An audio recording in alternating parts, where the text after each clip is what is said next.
Hey, Callum, good to see you.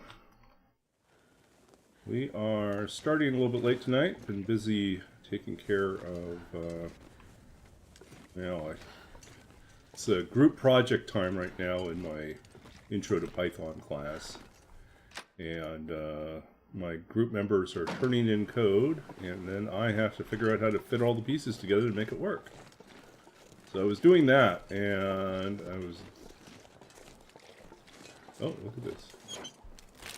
Doing that, and nobody needs this anymore. it was proving a little, some unexpected hiccups, and I got it sorted out, so I'm happy about that.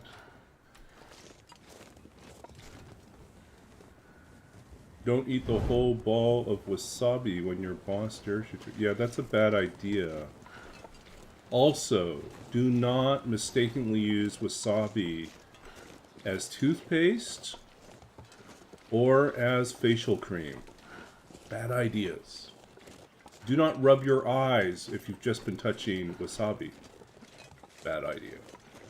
Don't pick your nose if you've just touched the wasabi. Also bad idea.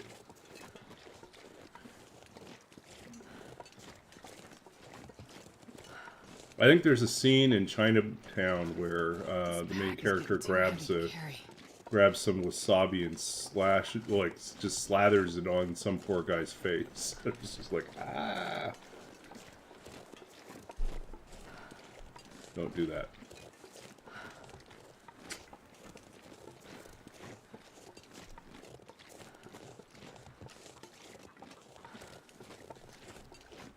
Where are they? Where are they? I heard them. You down over here? We want those birds.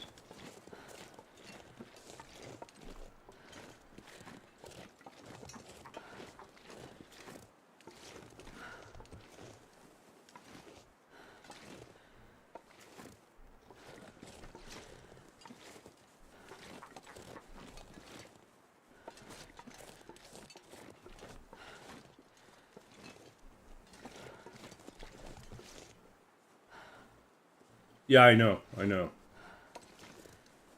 People who are doing dares, that's who touches them. Always bad idea. Where are our birdies at?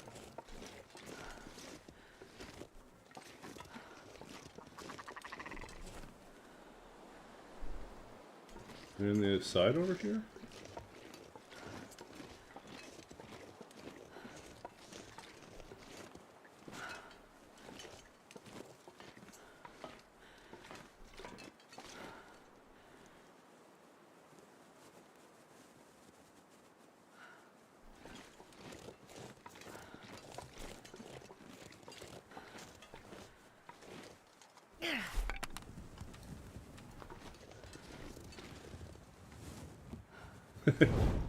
Yeah, stupid but not ignorant, right? Where are those guys?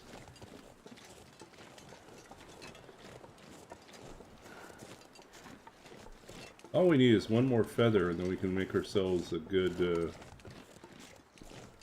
insulation pack for ourselves.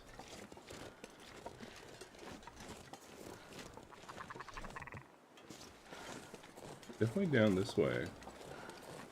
Are they down in the trees? Maybe that's where I'm seeing them.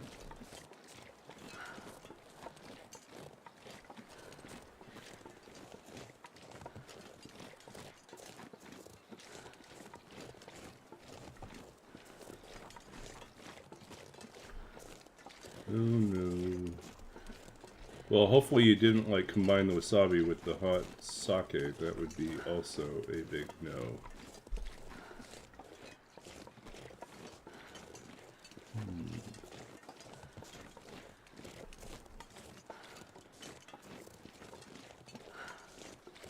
Are they on the other side over here? Maybe they're hiding over here.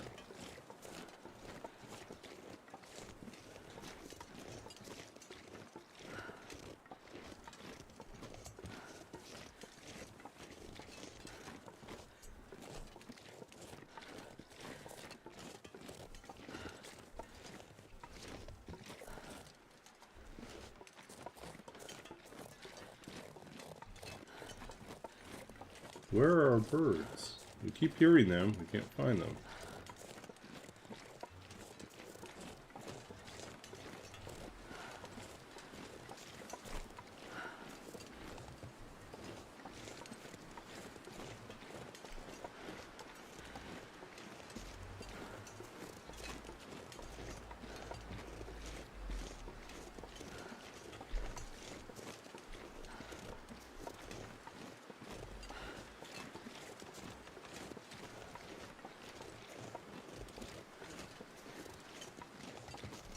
Octopus sashimi.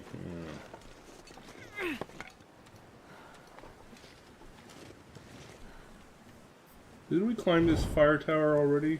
I don't know if we have. Let's see here. Trappers, camp office, overlook. Yeah, I don't think we've been up here. We'll go up here.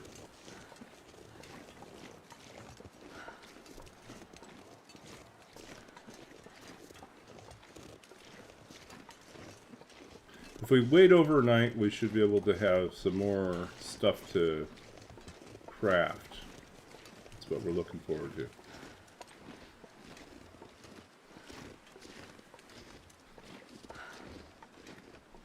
Keep an eye out for maple saplings too. Maybe we can start working on a travois.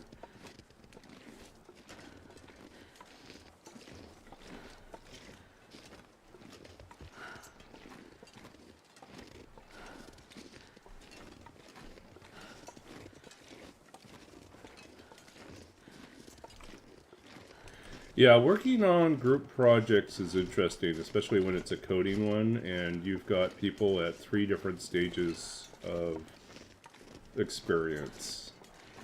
So you have me, you know, a former professional programmer.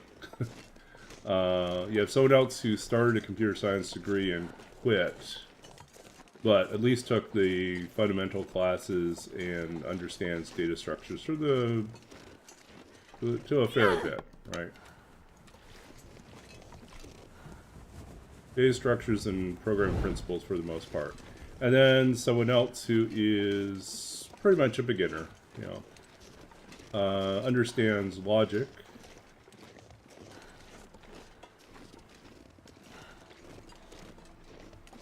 And has generally a good idea of like how things should work, but no real practical experience.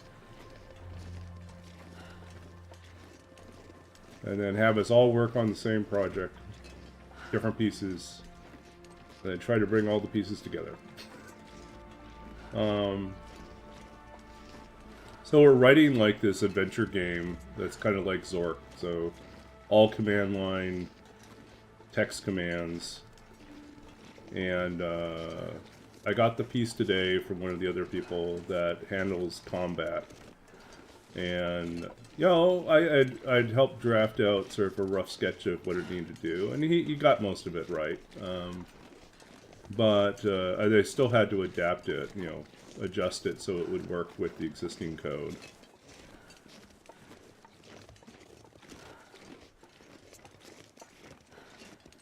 But most, I don't want to, like, do all his work. So I think what we'll do is I'll have a conversation with him. And I'll kind of walk him through why I made the adjustments I did, so he understands how it works. Oh, now they flew away. We heard them, then they're gone. Yeah, so it's good he's catching on. I think he's appreciative of like us taking time to explain what's going on. The other person, it's a case of someone who knows enough to get themselves in trouble, and that's kind of the headache. Is they're trying to do a little bit more sophisticated things, but they've set themselves up in a particular way which barely works, but is, in terms of programming principles, not the right way to do it. It is theoretically possible to define things in this way. It is not good practice to do so. And so, and part of it's over-engineered. It really doesn't need to be as complicated. And then another part is like it's codependent. You have two things that are defined in terms of each other, which is not a good thing to have, because it creates a loop. That's not what we want. So, although she did figure out a way to make it work, Well, this stuff will come in handy. I'm looking for a way to restructure it so that it won't cause massive headaches as I try to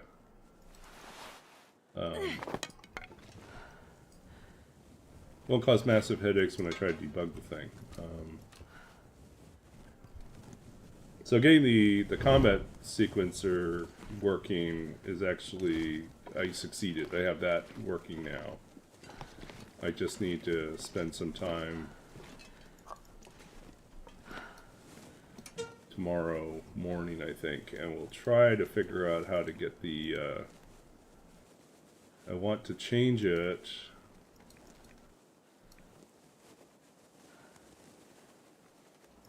So it's not in this weird codependent situation. Yeah, exactly. And it's further complicated by the fact that the person who's in the middle, right, in terms of experience level, has just gotten some bad news from home. And so it sounds like she's going to be missing tomorrow's class. And will probably be less available overall, which is not, I mean, totally understandable. I respect the fact. I've been there before where family stuff comes up and I really have to spend my time and energy helping out with family stuff. But it does mean that some of the workload is going to shift, and it means that probably I'll end up carrying more of the load. So we'll figure out what she can do. If she does have to be remote for a while, we'll find out if that's what's going on. Like if she has to travel, or if it's local, and then it's more of a question of like mentally, it's just too much stress going on to take on a substantial coding load. And we'll give her, I think we can probably assign her to do some of the presentation graphics, to talk about what we're doing. I will still probably have to sit down and explain why I made the changes I made, you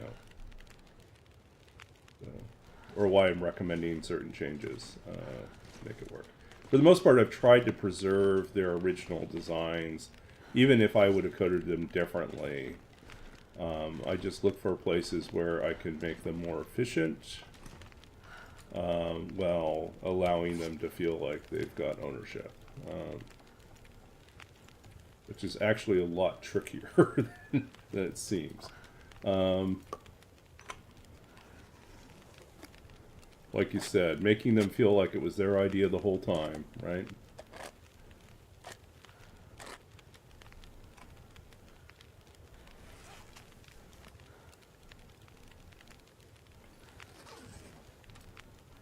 Okay, let's see this guy.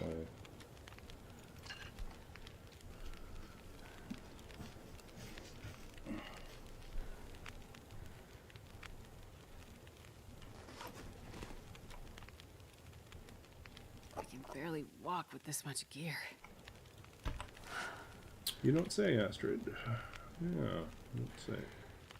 Okay, so where are we at in terms of leveling up? Fire starting, not quite close enough. I'd love to dump all our tinder, all our kindling. Cooking, level 3.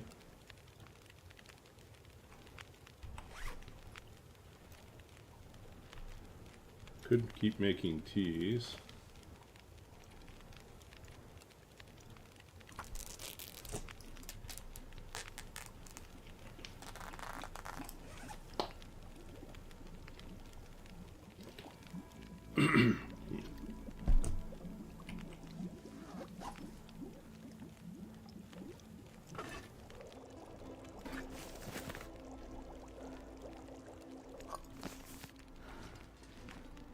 Okay.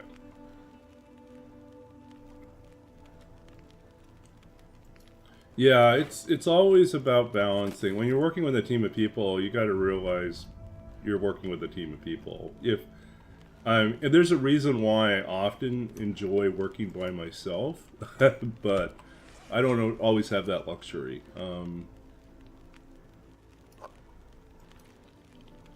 And sometimes it is worthwhile working with other people. So I'm not gonna be able to carry this load for much longer.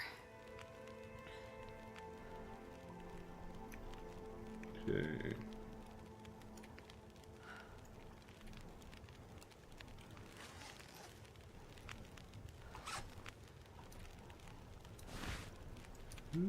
Repair.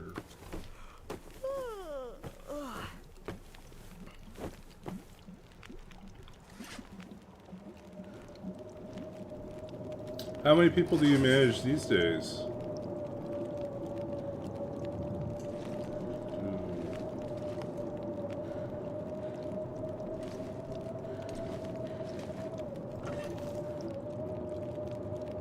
Uh-oh.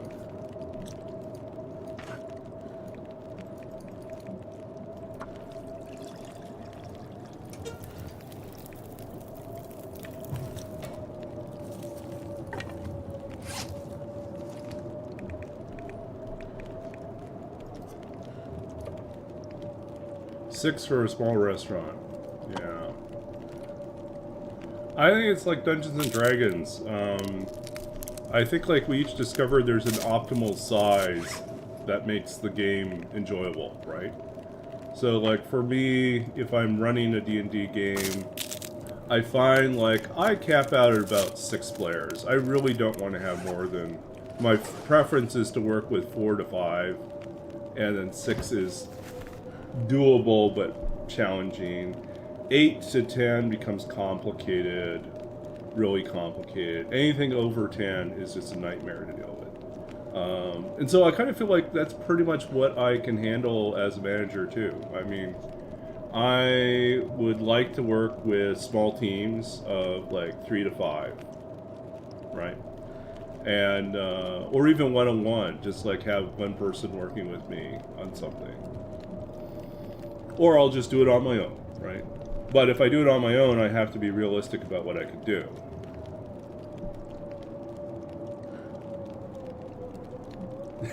Yeah, that's the classic dinner party problem, right? It's like, how do you sit them all at the table? So how do you put them on teams to work together and not kill each other?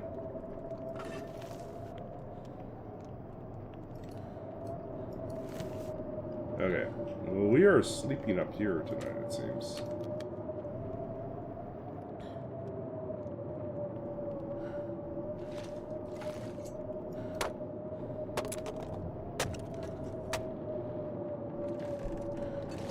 What's that on the ground? Flare shot.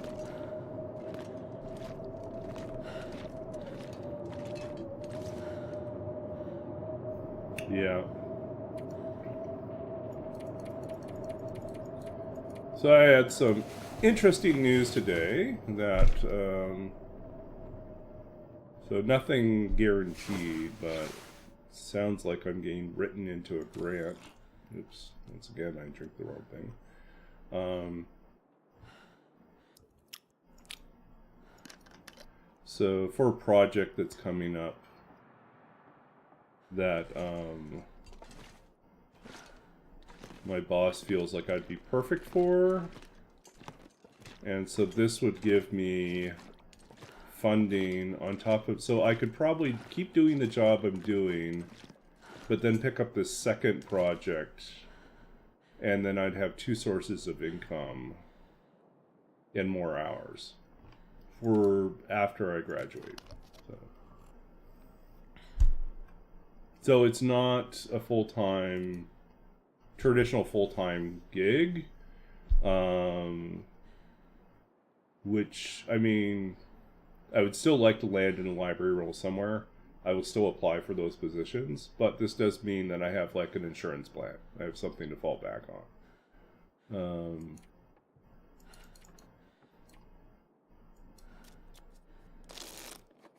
As they say, looking for work while you're employed is much better than looking for work when you're not employed.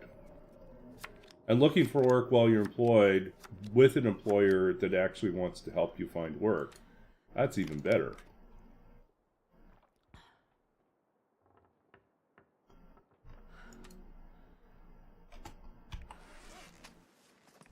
But yeah, it sounds like locally a number of the universities are struggling to be able to fund full-time faculty librarian roles.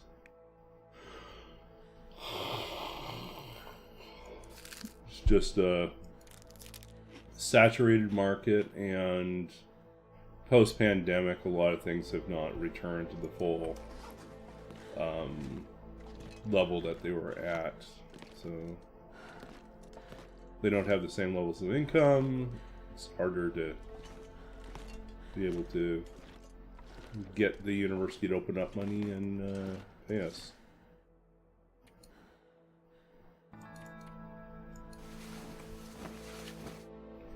Alright, let's see. What's we got?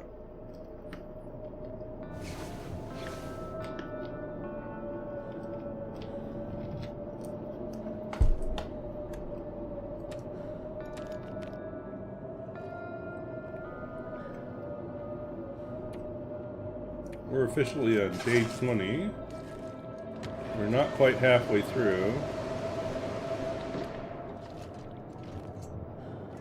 Yeah, I know.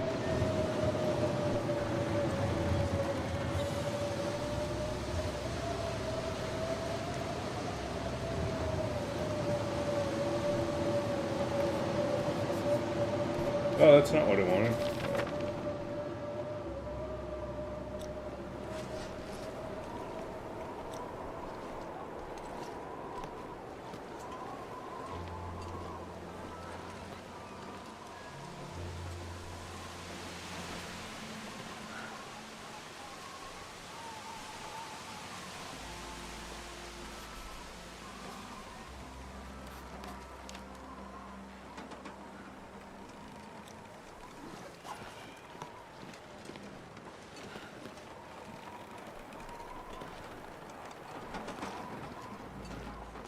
Yeah, well, I know that some things are definitely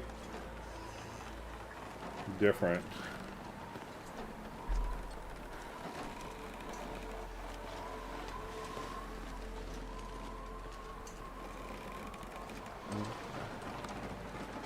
Just gotten used to wearing masks more often for certain things, and accepting that pretty much everyone, I mean, this is true before pandemic.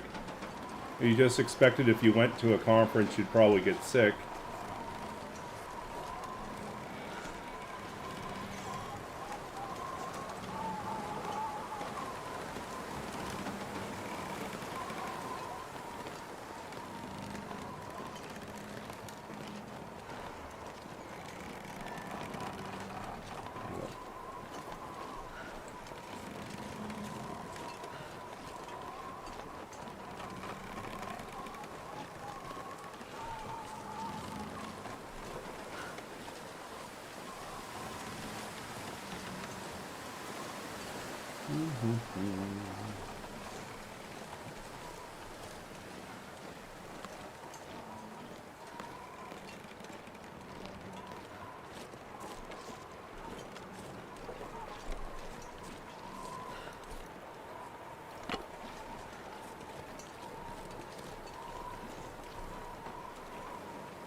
Yeah, I think so too.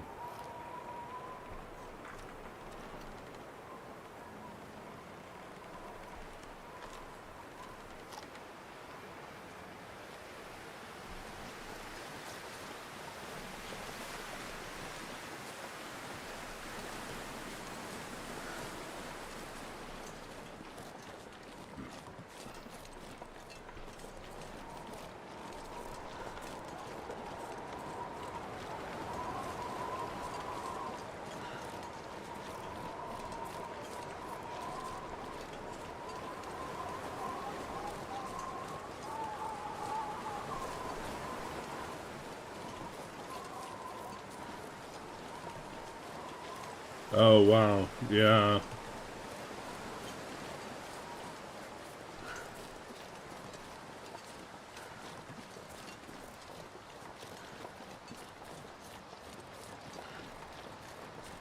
I had a couple friends who made it through almost the entire, like, main portion of the pandemic without ever getting sick. And then after reopening, supposedly after, like, the pandemic had settled down, then they got sick. So it's like, yeah, everyone's gonna get sick at some point. You do your best. Try to take all your precautions, but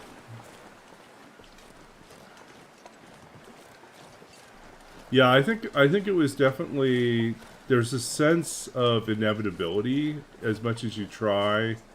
It's like really it was like being in a zombie apocalypse, right? You're like, do everything you can to protect yourself, and then still there's like a chance you're still going to get infected.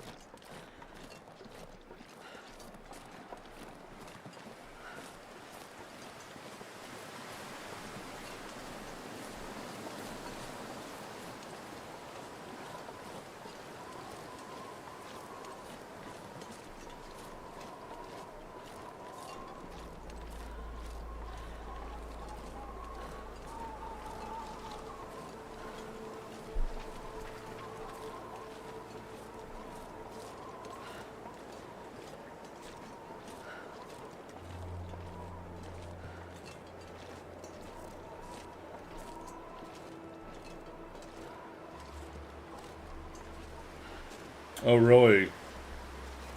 Were a lot of people just, I mean, was it a question of people not really appreciating the severity of the situation and so they didn't get vaccinated? Or it just, small town access to health services was just insufficient for the level of infection and spread that were happening?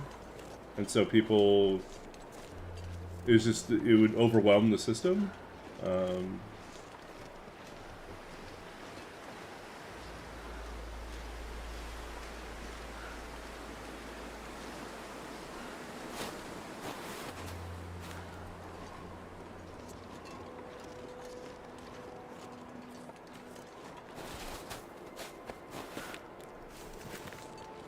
I know I was fortunate we were in Regina and had like, you know, a not perfect, but oh, those guys just flew off so quickly before I even had a chance.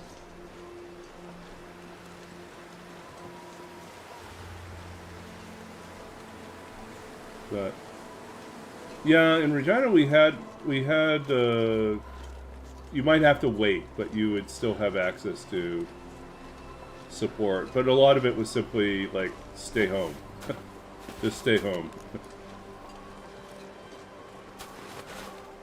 and then do your best to avoid contact and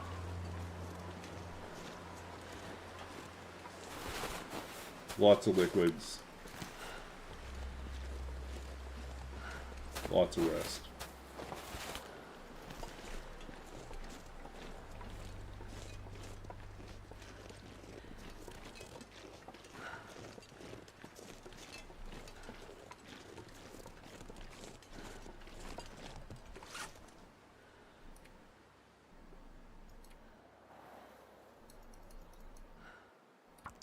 We'll just stand outside for an hour, like, doing stuff.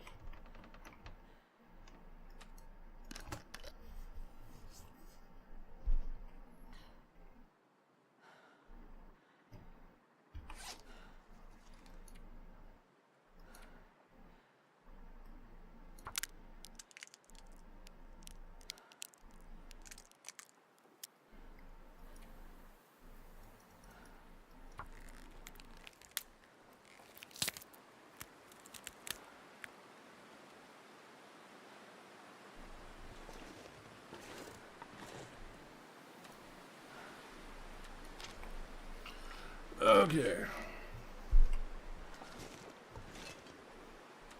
Walking into the wind again. Not good.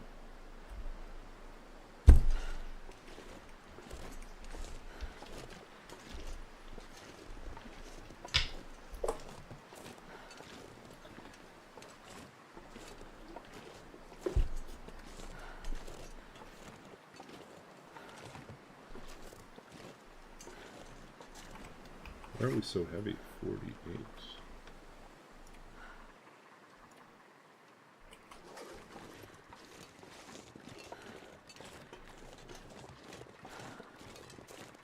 Oh, I see them.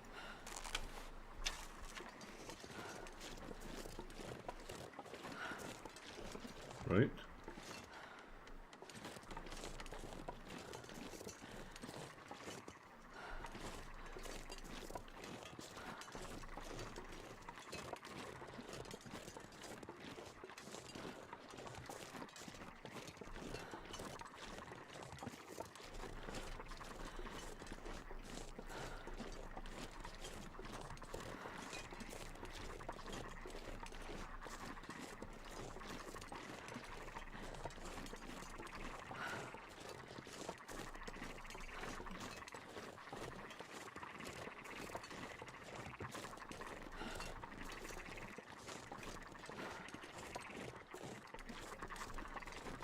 What's going on here?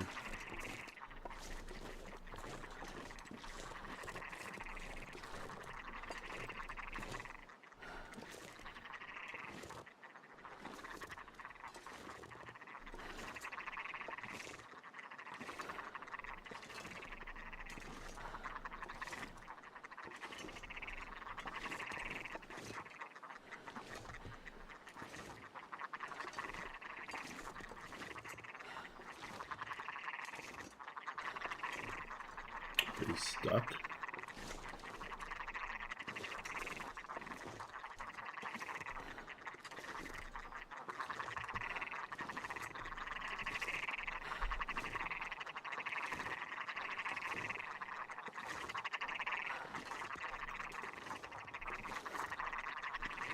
Oh, they're there.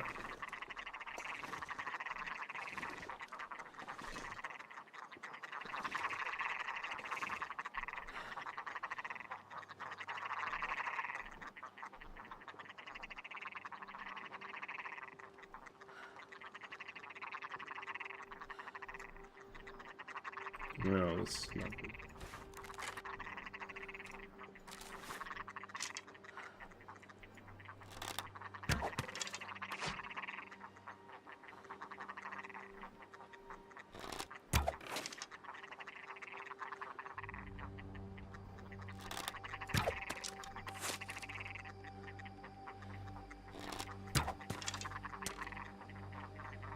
Stuck or something.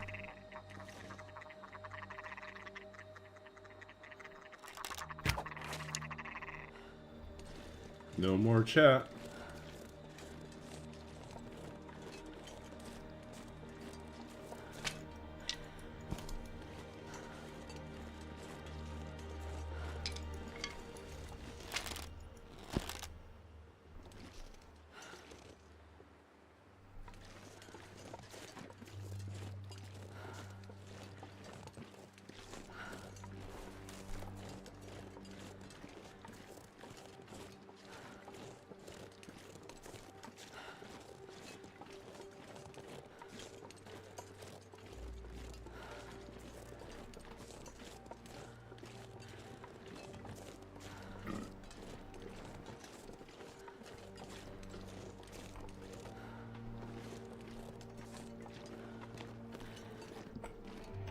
Alright, let's do a little plucking here.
Okay. Just standing on the porch, harvesting up our ptarmigan.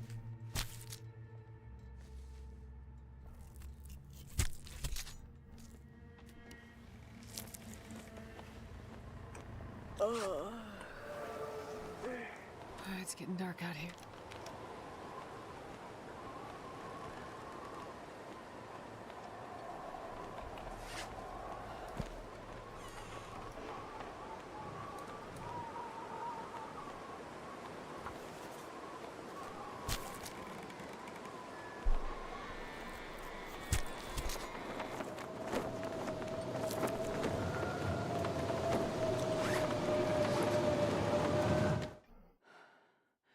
This pack is getting too heavy to carry.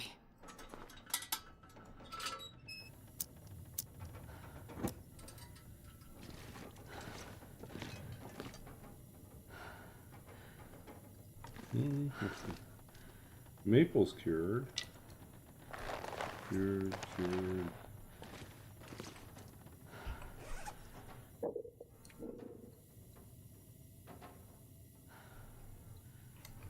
We're good.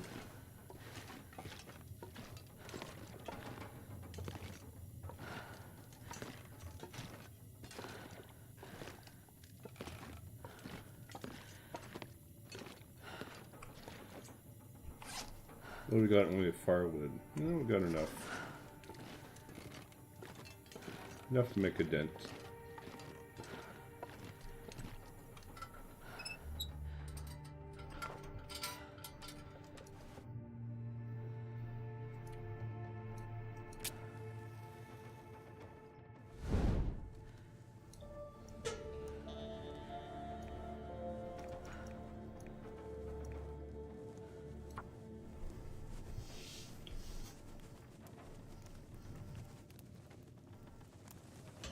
Come on, little fire.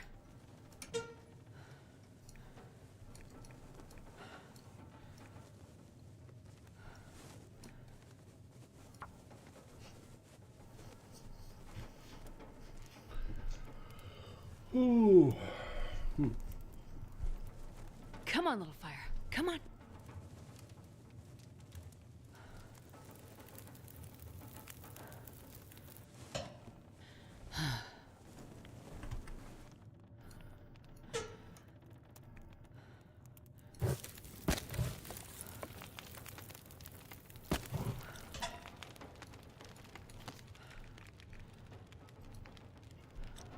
Oh, we can make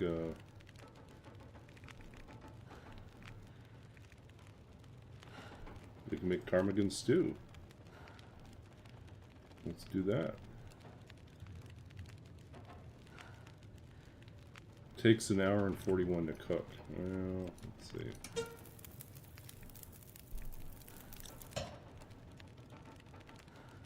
We can make it work.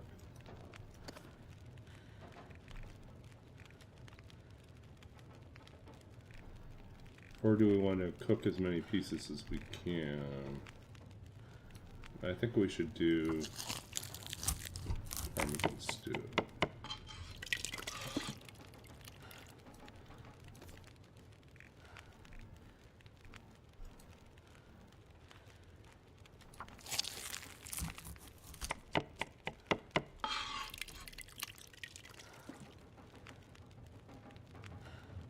This is the problem.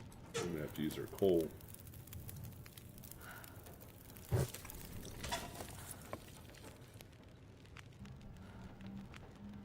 Okay.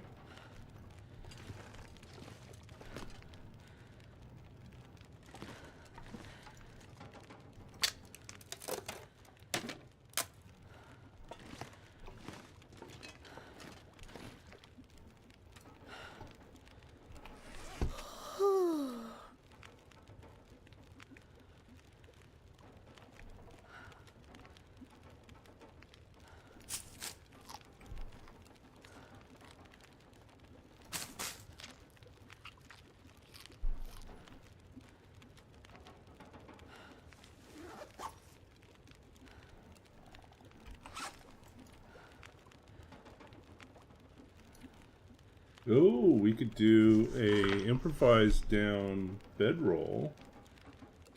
Make it even warmer. Or we could do the insulation. 1 hour. 3 hours. Well, it's not going to happen. Either case, we don't want to do that right now.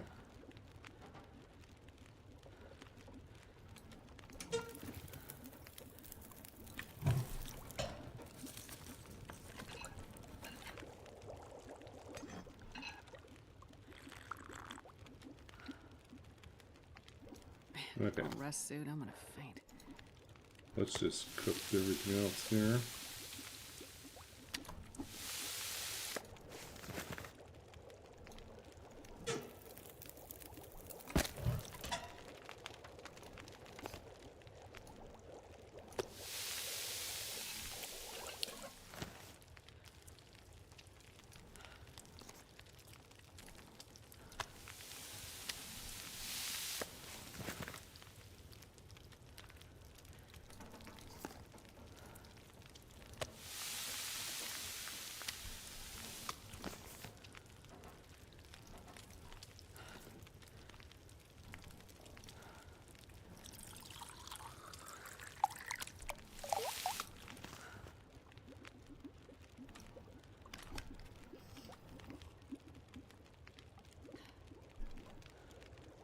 "45 minutes.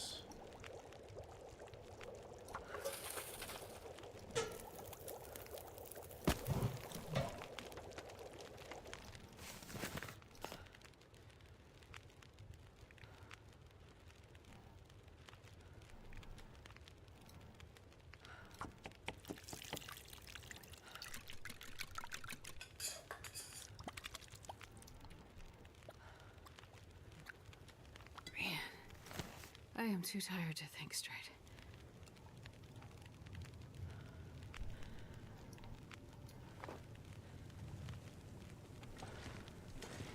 Okay.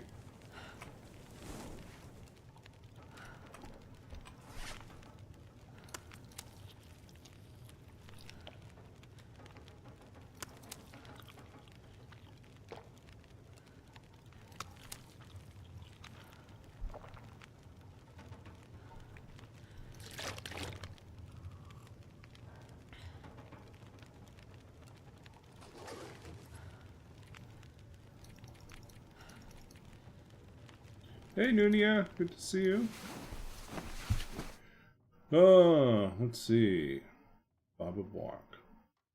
Let's channel the Baba Block. Baba Block? Block?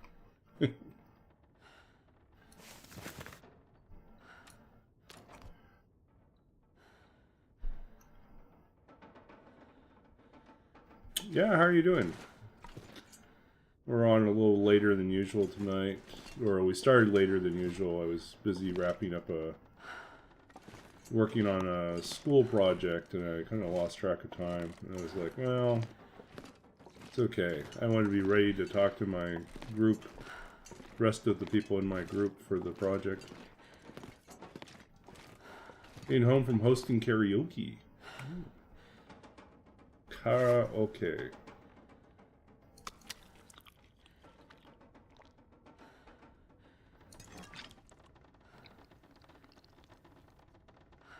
Someone should have a curry restaurant with karaoke and call it karaoke.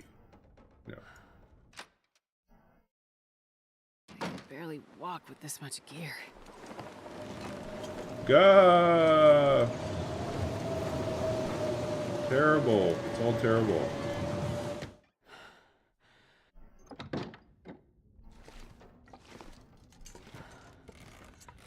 Yeah, it's all terrible.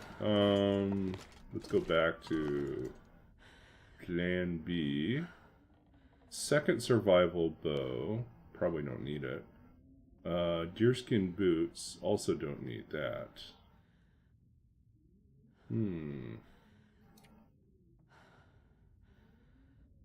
We're in a custom run right now, which means fishing is broken until they fix it. Maybe we'll make the second bow.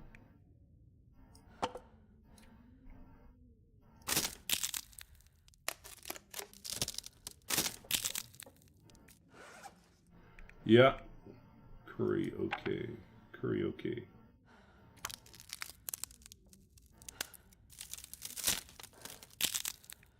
I mean, if you serve curry katsu and had a karaoke restaurant with private rooms, I think you'd be set. I think it's definitely a win.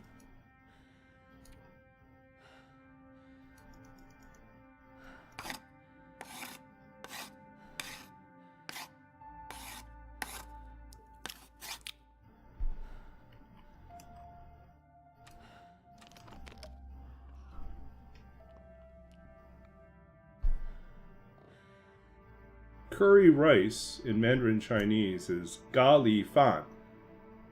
Gali is with a G. I'm not gonna be able to carry this load for much longer. Let's see. Hey, Rootbeard, good to see you. Let's finish up our bow here. Making our second bow. We can dump our trashy bow that we have.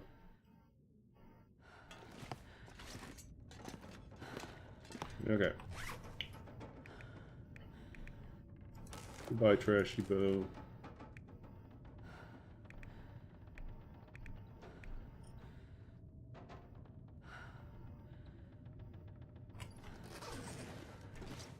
Okay, so we really should get more water going.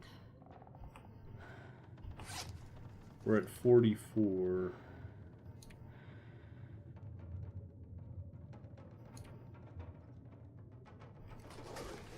Did we decide which way we're going? Are we going to run back to... We've got lots of time ahead of us. Oh, it's almost bedtime here. Okay.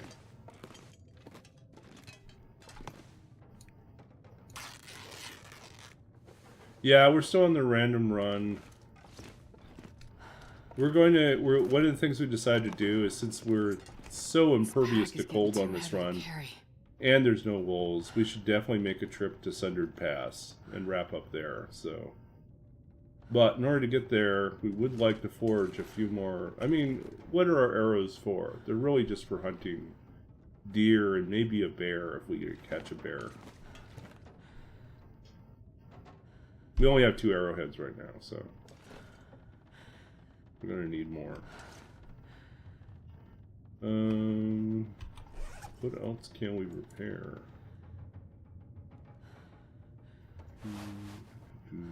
Nothing's really that vital.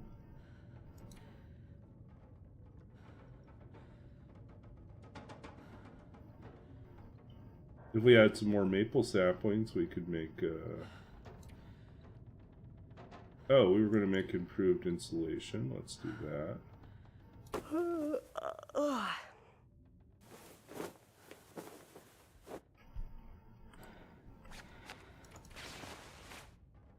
We can make 2 of them. They'll be nice and toasty.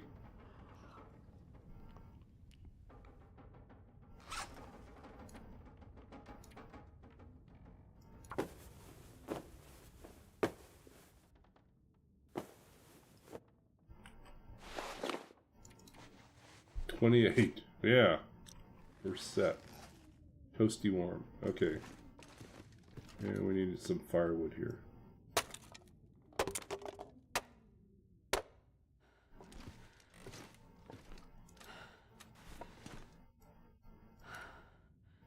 Barely walk with this much gear. It's because we got the high, what should we call, high baseline, so we get all the cool clothes. Cool is sort of an relative word here. They're toasty warm. They are... normally would be game changers, but we're already pretty toasty warm. Come on, little fire. Wait, that didn't work. Astrid's still terrible at lighting fires.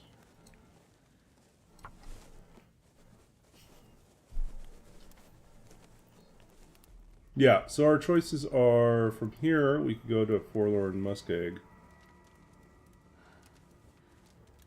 Forge. Well, we could hope there's a hammer at the forge. Being a custom run, there's a good chance there is.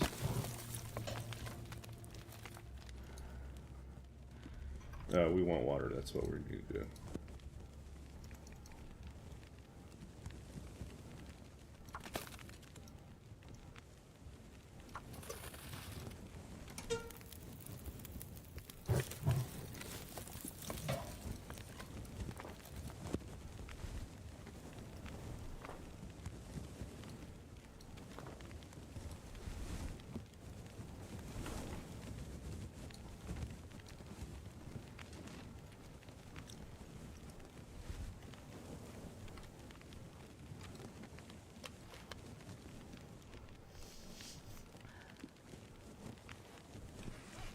What else do we have here?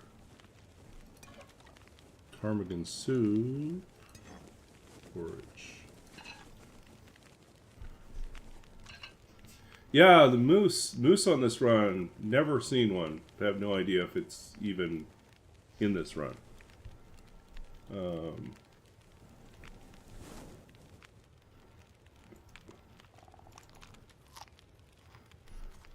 The bear, I saw one, so we're pretty confident there's a bear somewhere.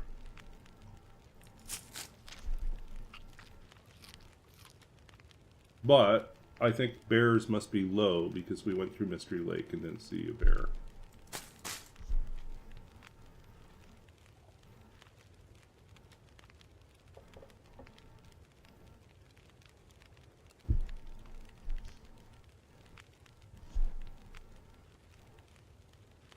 Oh no! How in the world? I guess, I don't know. Interesting. 3 months. No moose.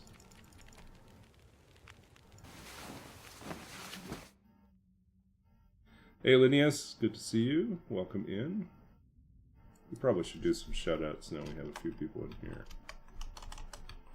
Shout out Nia.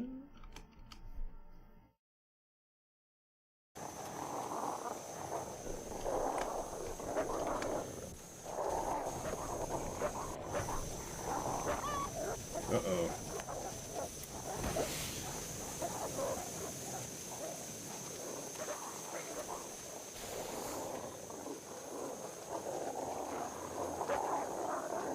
Trying to cut me off and shit? Yeah. What? What? Shit, no. Oh, no. Game's fucking lagging its ass off.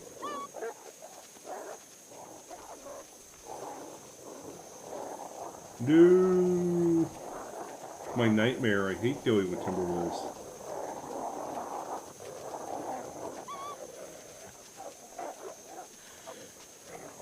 Fuck yourselves. Where's the bear when You got the vest for the cougar. Do you think it's gonna work? Do you think the vest will protect you?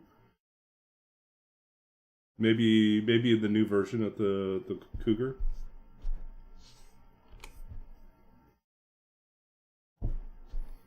Yeah, root beer. Probably no clips anymore, right? It's been a while since you were able to stream. How about Linnaeus? Do you stream? We'll find out. That's a yes. Buried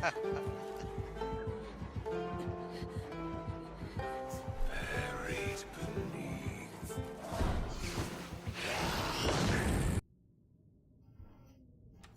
Oh, that's spooky.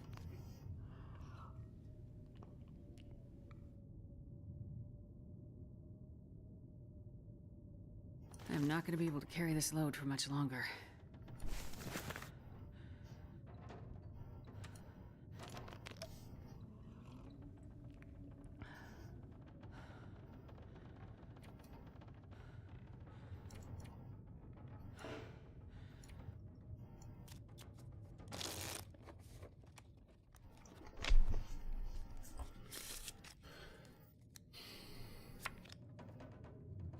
Yeah, that's what I'd heard, is that they actually aren't... the vest actually won't save you. I feel like it should. It should give you, like, some better protection, but... And Zuper! Welcome in, Zuper, and welcome in, Raiders. Give a friendly shout out to Zuper. Hope you're doing well. He rode a blazing saddle. He wore a shiny star. God dang it! The sheriff is the thing. See, it's karaoke night. Karaoke night.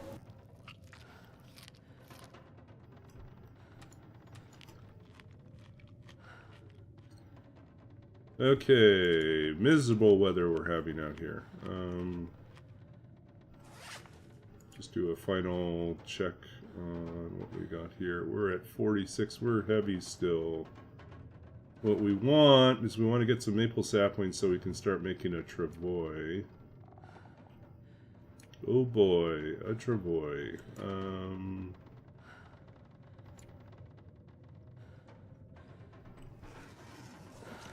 Yeah, I say we work our way back to trappers and plan on the trip into Forlorn Muskeg. Or we could just march. I mean, it's early enough. We could march right into Forlorn Muskeg. This pack is getting too heavy to carry. It's just a little breezy out right now, right? Just a little bit. I mean, how bad is it?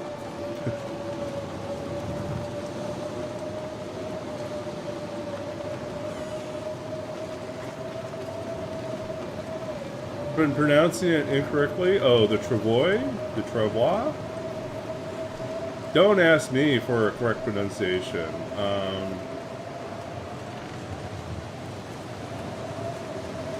Yeah, I'm not entirely certain I have it right either, and I'm in Canada.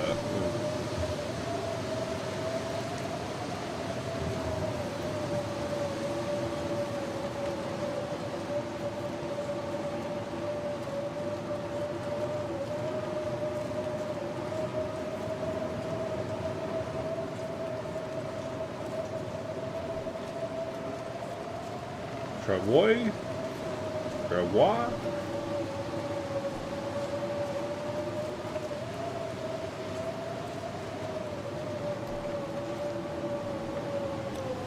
Yeah, we're actually feeling it.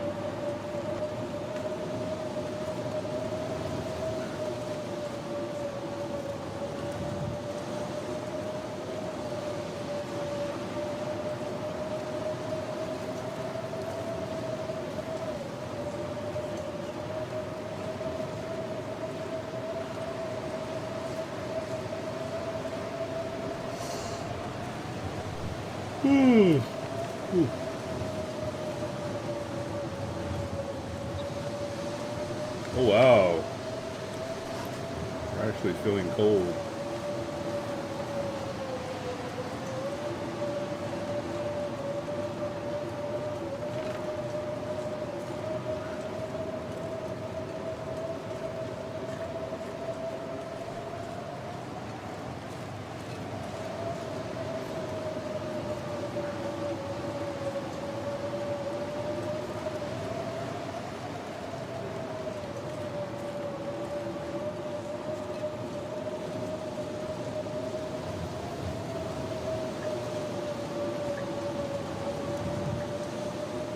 Yep.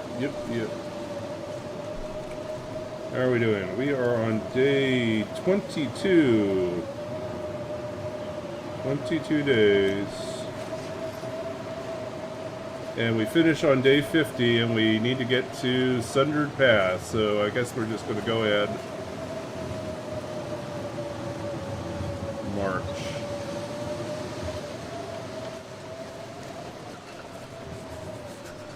Oh, is it going to blow out? Storm going to go away?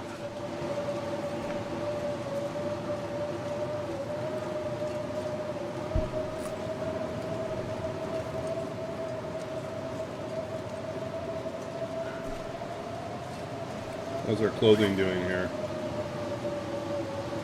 Yeah, we're okay.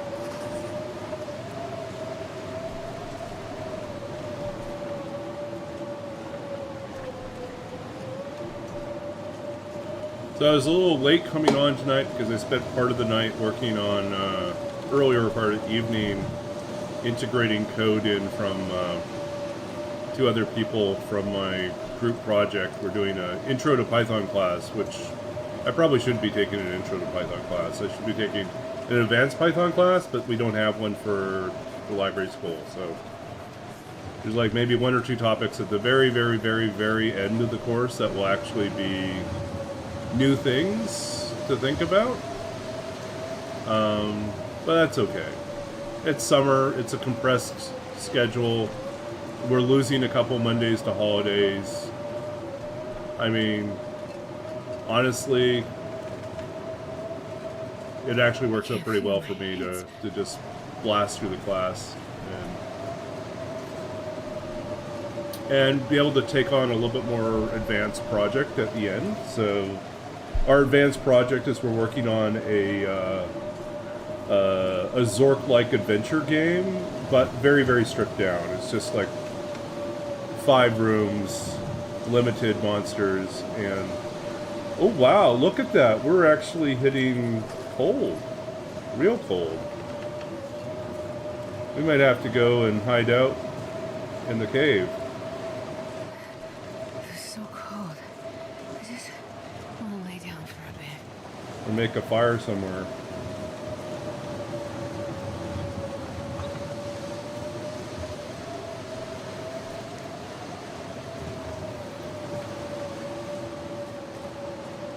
I wonder if it'll be better if we cross through.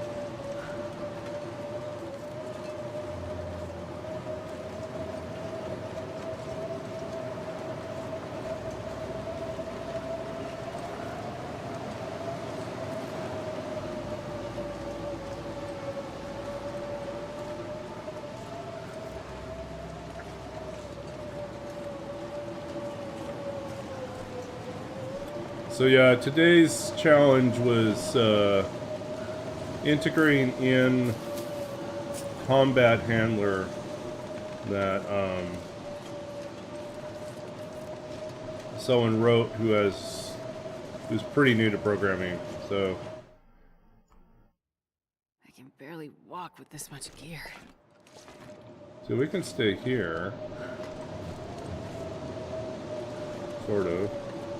Over here.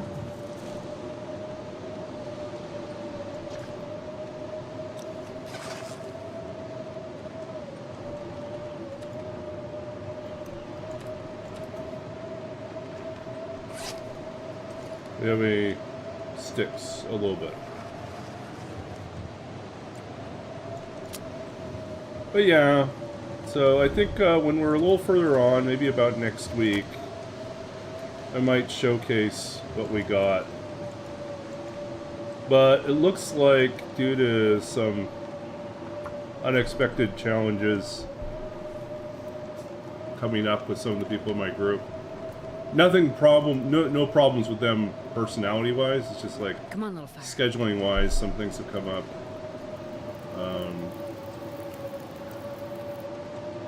Perfect. Have to make accommodations for people. I got one person who's got a family emergency. That means that they're going to be less available than originally planned.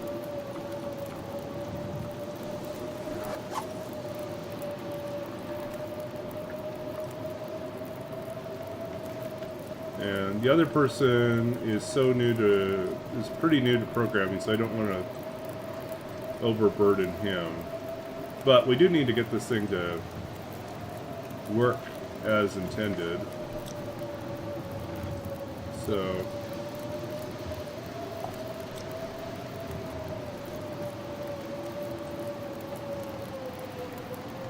will require a little extra time on my part.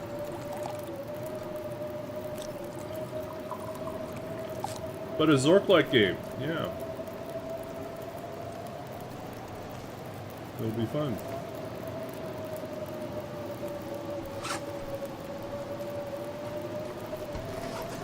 Once I've got all the bugs worked out on the combat and the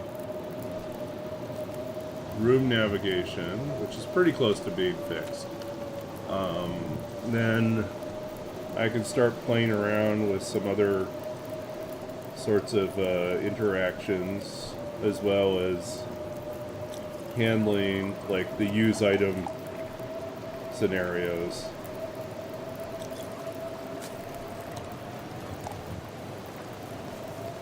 I'm not gonna be able to carry this load for much longer.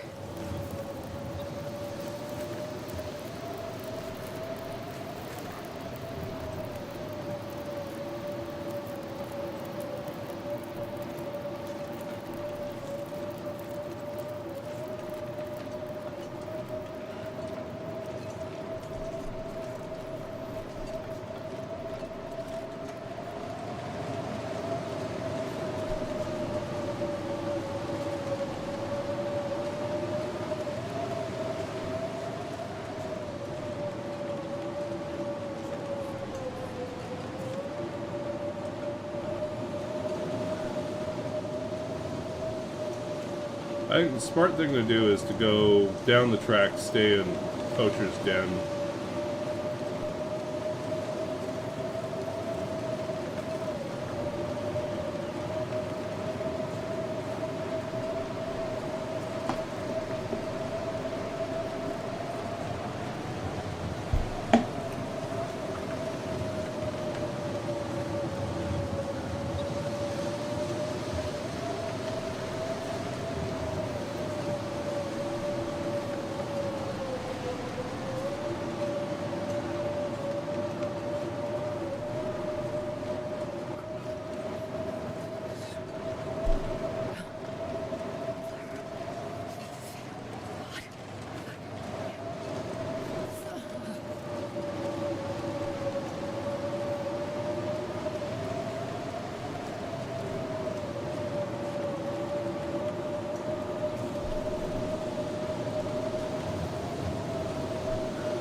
Oh.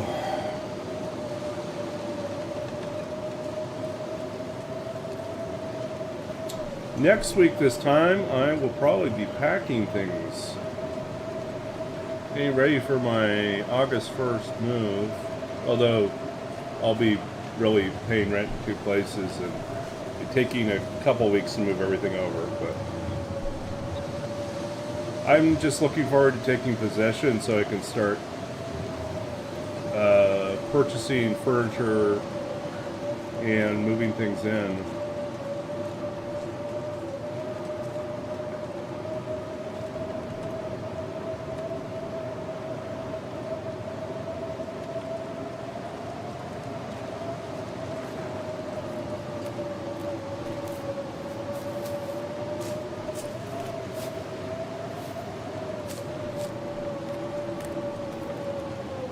I keep seeing things on Facebook Marketplace thinking, oh, I should pick that up, and then realizing I don't really have room to store anything like that here.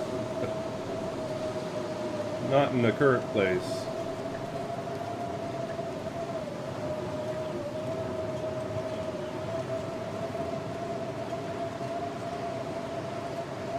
We gotta wait until August.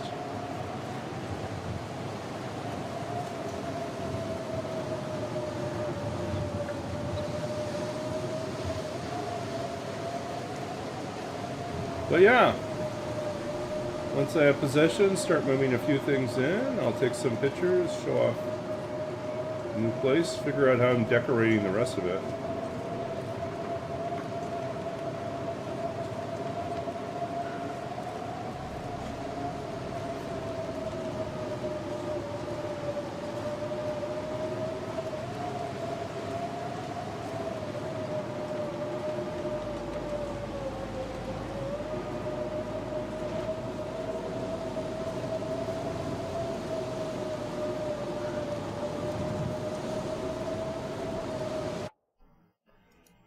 Ooh, okay.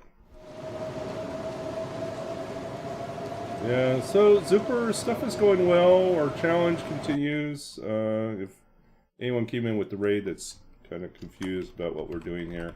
we're doing a challenge called You Know Nothing, which is basically a completely randomized custom setting run in which we literally know nothing about the code that we entered.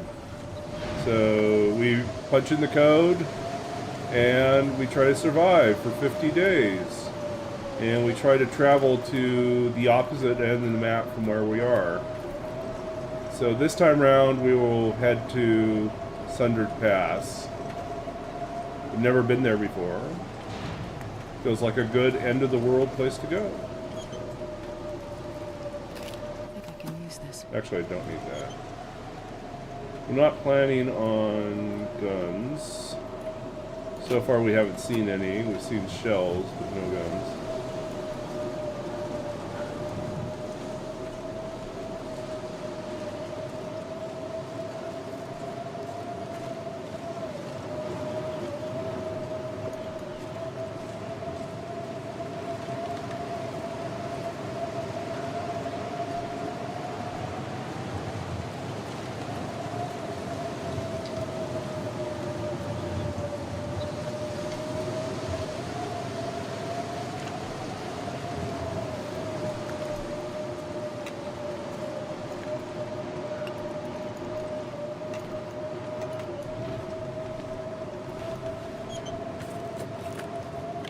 I'll take it.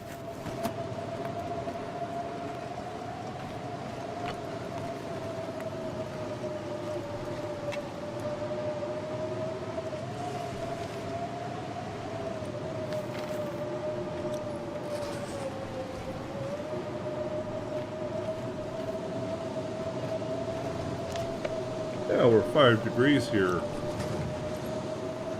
Maybe we'll just kick on back here. Take a little nap.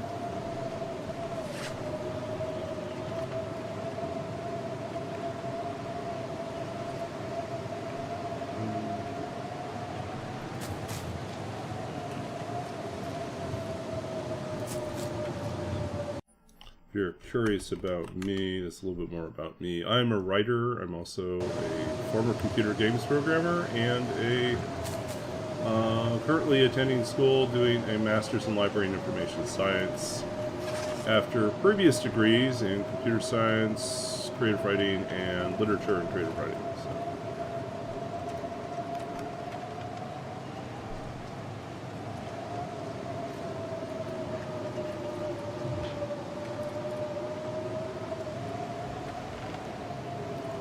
Not that long. Let's do 3 hours.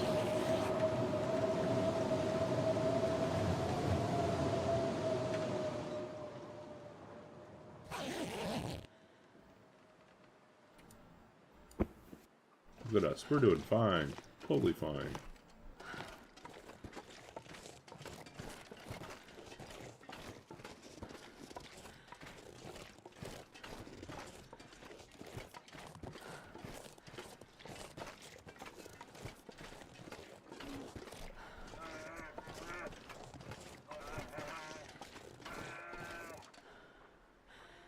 Oh, there's a bear.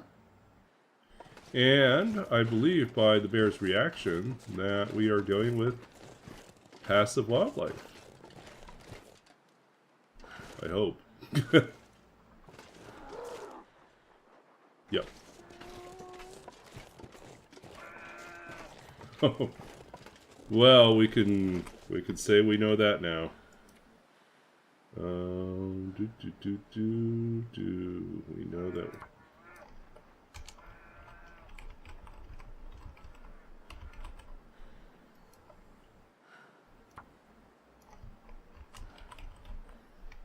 We know it's passive wildlife. Because bears are afraid of me.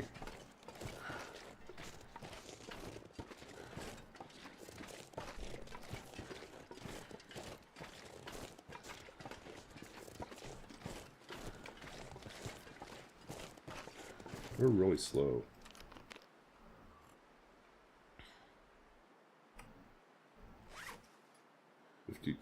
We really would like to have a travois. Good old boy. A good old travois. Just me and my travois. Never meaning no harm. Trouble in law with since the day we were born. Yeah.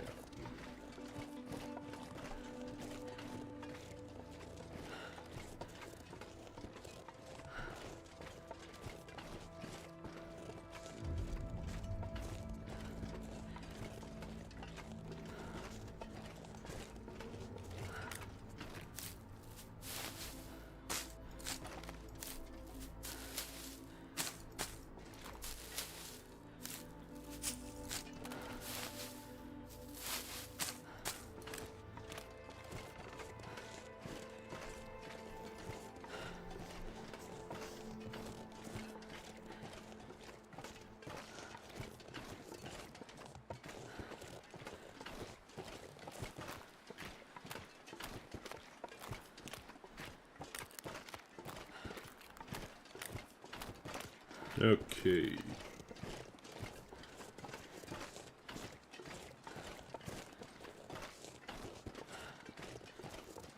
So, let's see what else is new. It's candidate interview season for our campus. We're currently interviewing, looking at candidates for a position in our department. And so it was kind of cool to get to talk to today's candidate, who turns out to have a background in gaming.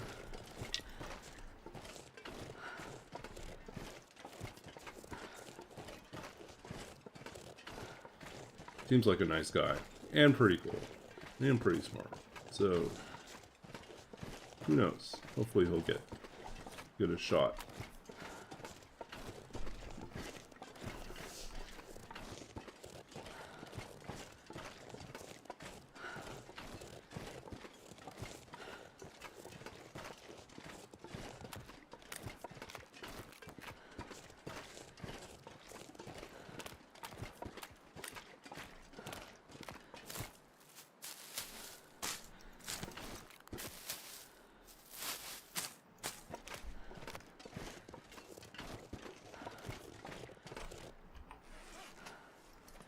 Bet you we have too many.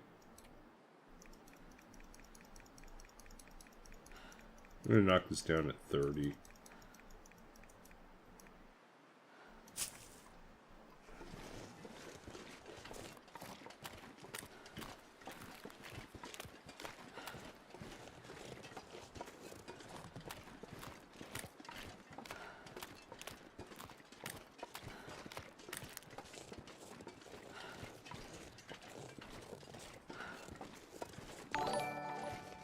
Another raid. Hey, Lucky Marine Games. Okay, I think you're new.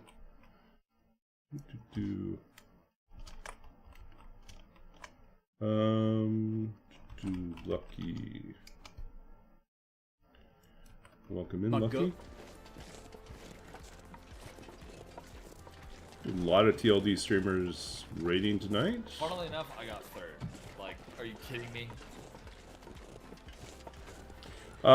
So do any candidates, well, bonus points from me if they actually know the game. And he did. He did know the game, so it was like, okay. You do. Cool. I swear to God. I swear to God. Yeah! He admitted that he, I clicked. I was meant to click on Tunisia. And accidentally, I clicked on the north coast of the Antarctic. Wait, what? Because it looks very similar to the Tunisian coast. If you zoom into Tunisia,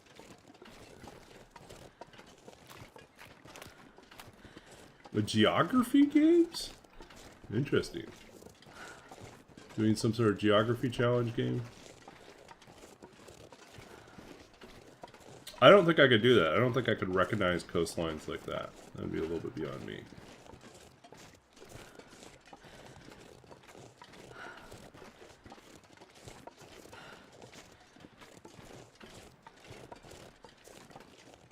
I might be okay with recognizing languages.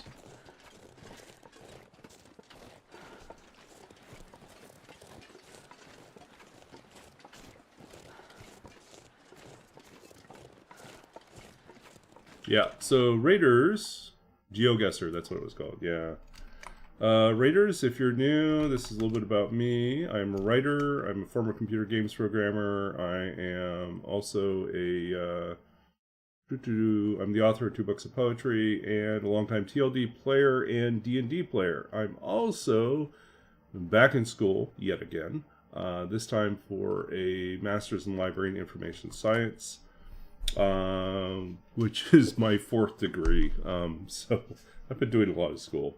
But the challenge we're doing is kind of a crazy challenge called You Know Nothing, in which we get a randomly generated custom setting code, and we punch it in and we play it sight unseen, so we don't know at all what the settings are. And we have 50 days to figure out what the settings are, and to go from wherever we spawned, forge, and then travel to an exit point, which should be on the opposite end of the map from us in some way.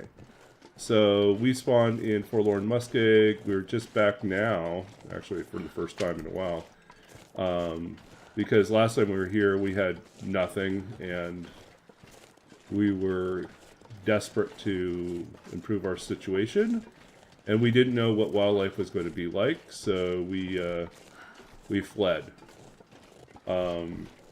Now we're in a much better situation clothing-wise, and we have a lot more information about what's happening on the run. So we're taking some risks that aren't really risks at this point. So for instance, you notice we're traveling without a fire. We're actually very warm. We are kind of a popsicle right now, but other than that, we're doing okay.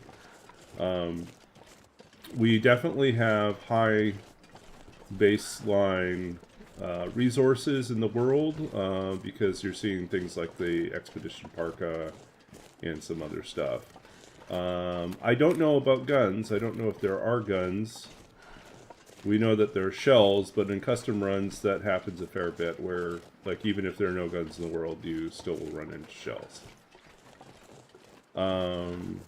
Yeah.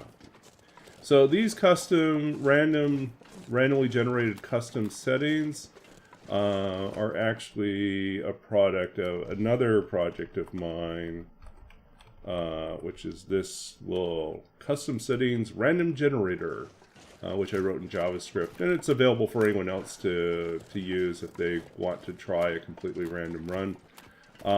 In that case, it produces all the settings on the top half, or most of the screen is randomized custom settings, which you would then punch into your run, and in that case you would know what you have.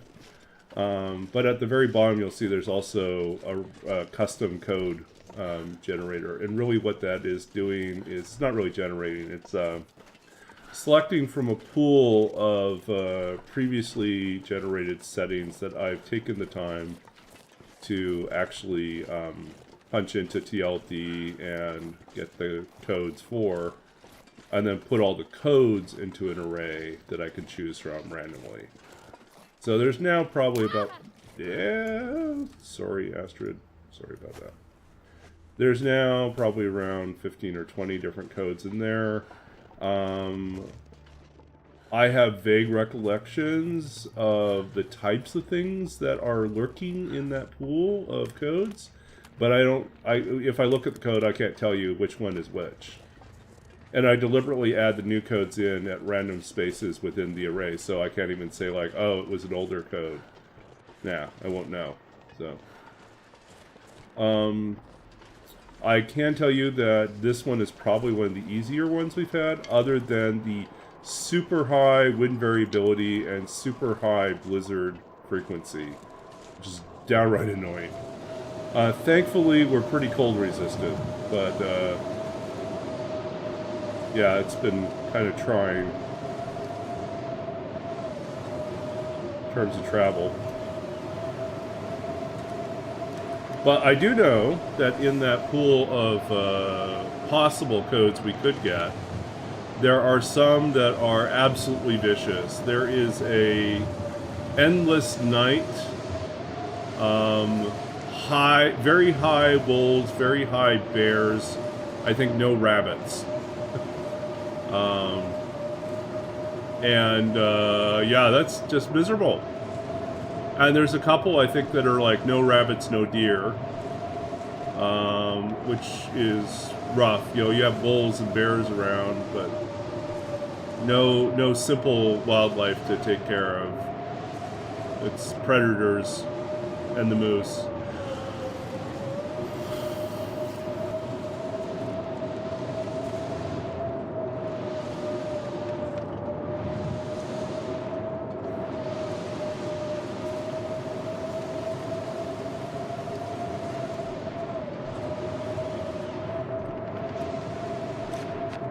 Popsicle.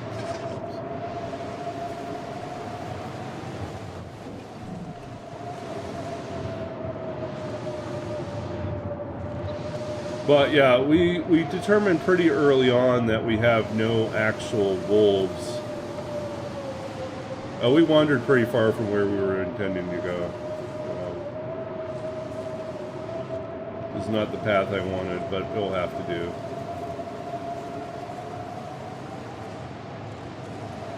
So yeah, so in this world, no wolves. So that's kind of a cakewalk, right? And as we just discovered today, a few minutes ago, we confirmed that wildlife is passive because the bears ran away.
Oh yeah, we still have no hacksaw.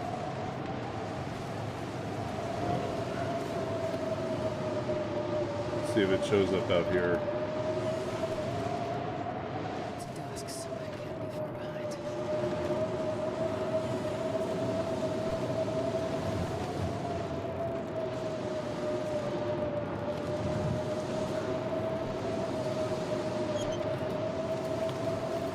This'll come in handy.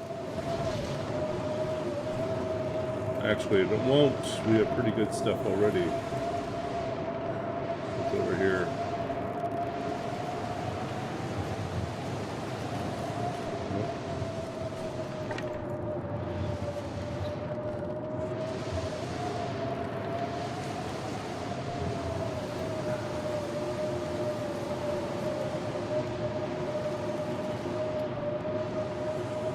So slow. We're so slow now.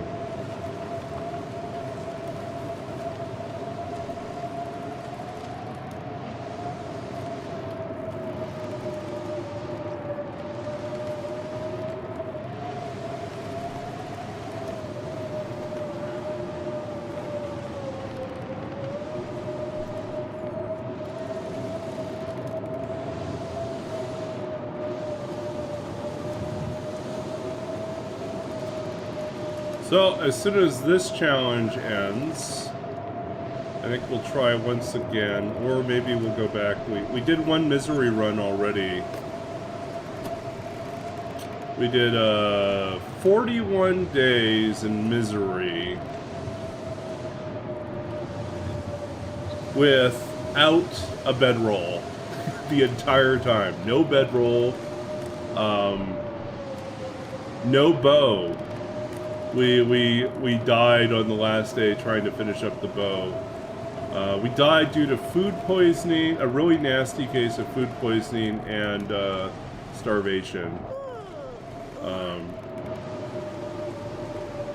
It was because we ate a chocolate bar we had carried with us from the start of the run, and it had decayed to 7%, and then it killed us.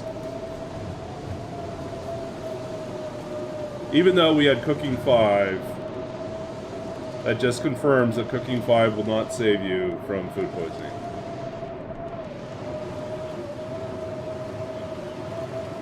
Well, not in misery, at least.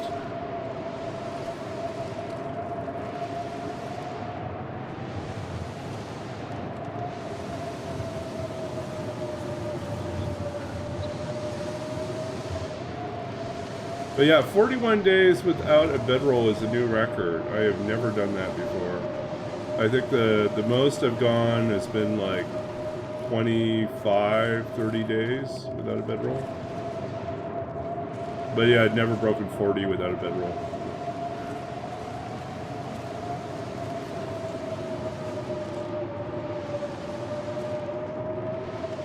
Just really bad luck.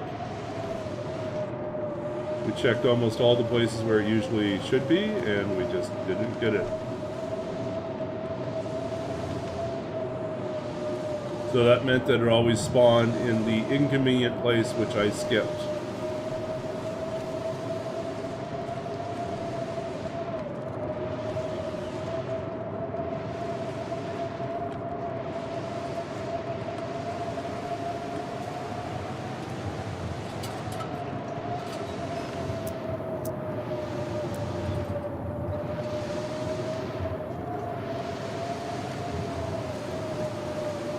Okay, what do we got here?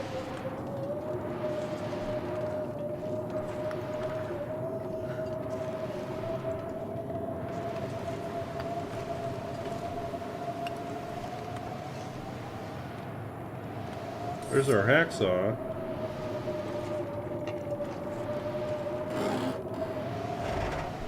Do we have a hammer? Nobody needs this anymore.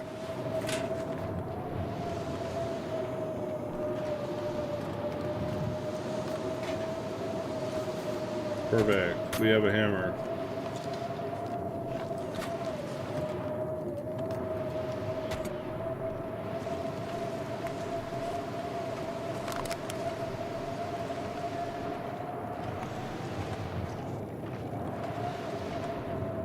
Okay, what do we got? We got 11 pieces. That's enough to do what we need to do.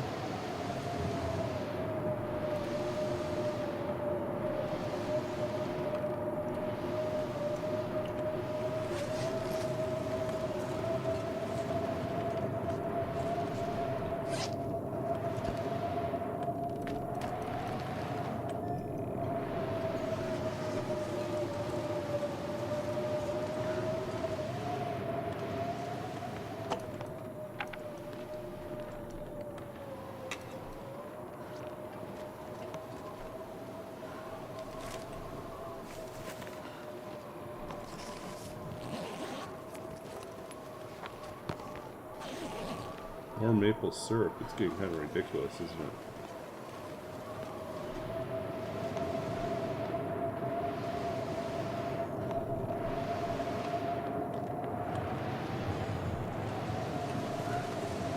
Another bedroll.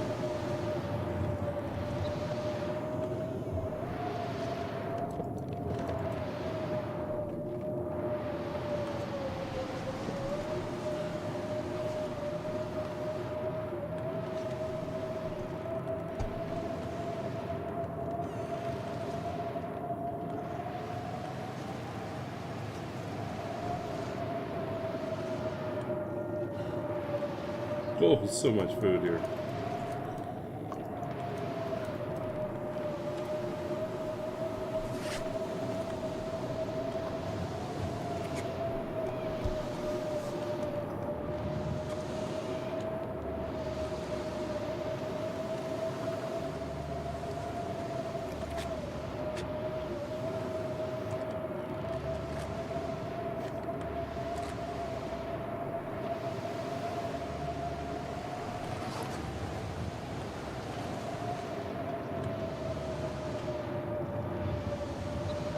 How much metal do we have now?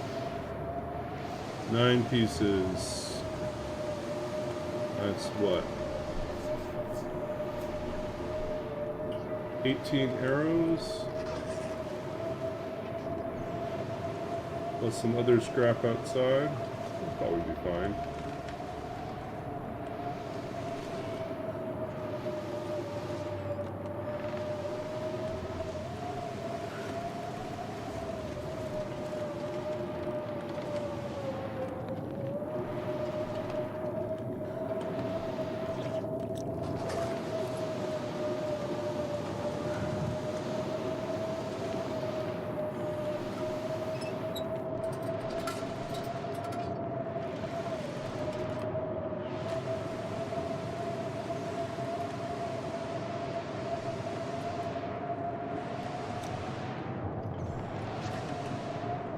How do we feel?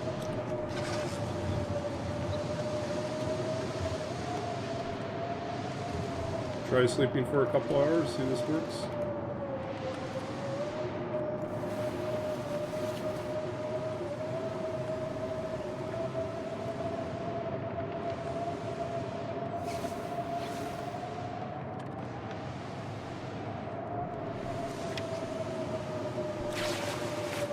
Popsicle. Yes, indeed. More popsicles.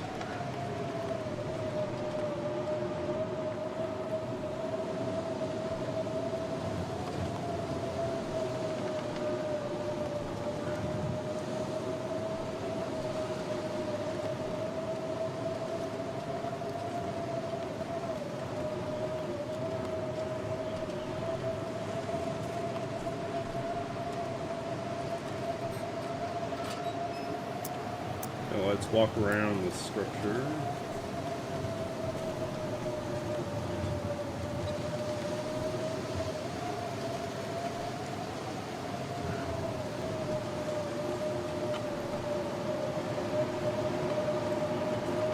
Empty pieces. The second hammer.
Okay, let's get this party started.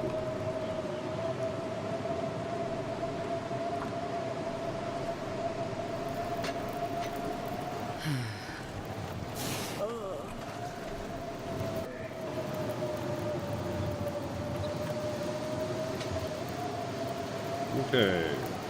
1, 2, 3, 4, 5, 6, 7, 8.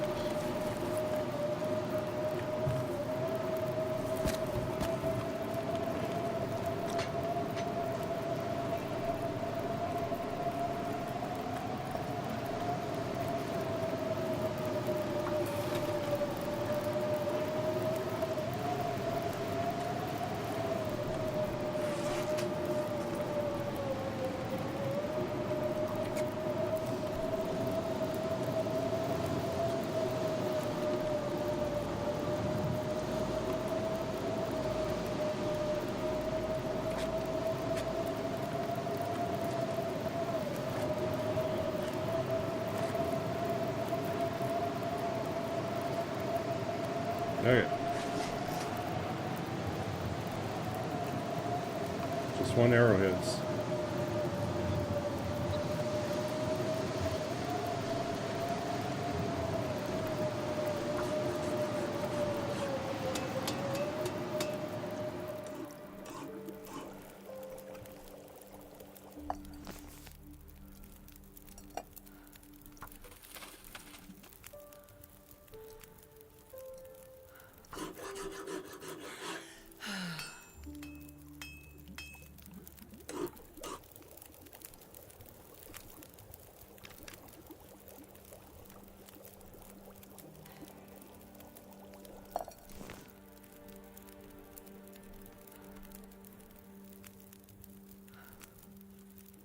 Okay, try 3 more hours. I'm gonna need to rest soon.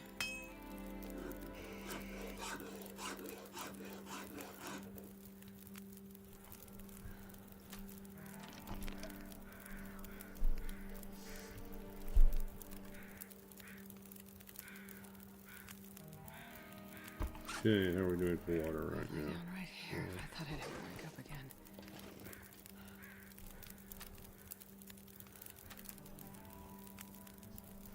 Little pick me up here.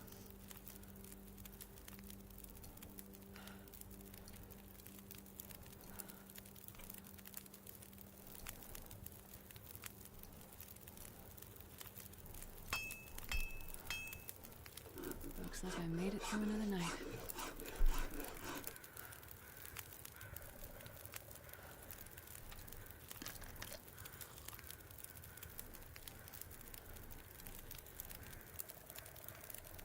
Five. I can lay down and have a little sleep right here.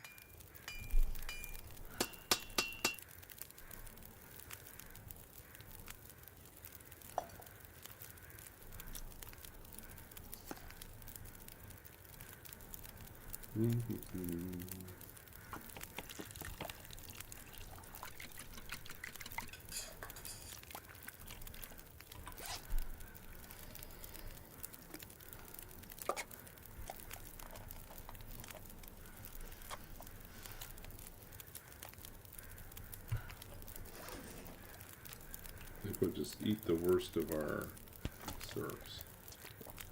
Drink it all, man.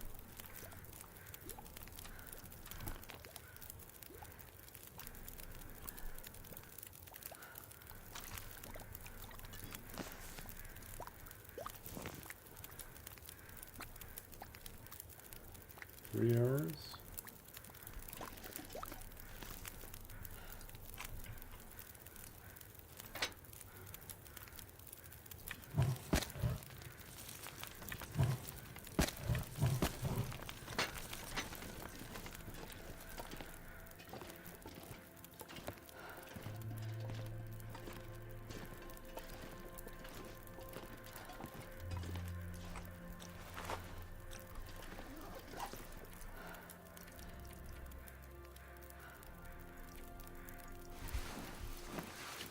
Okay. Probably should get ready to wrap up soon.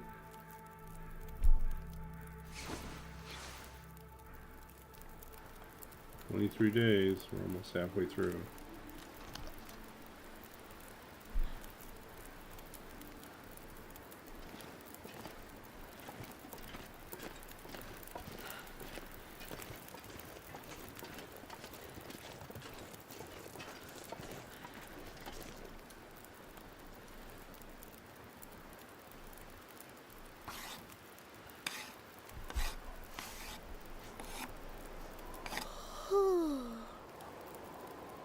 Hey, we are short on arrow shafts. That's the next thing.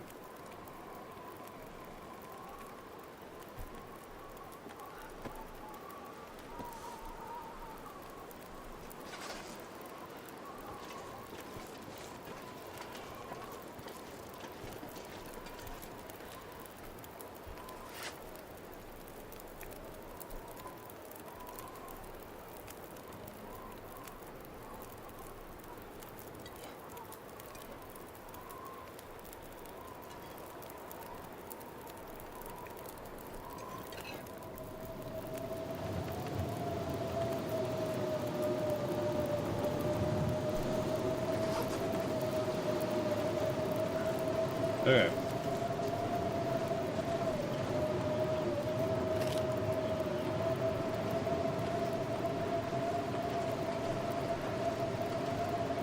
Let's go make our way up to the bunker and sleep there. Although we probably should check out this safe first.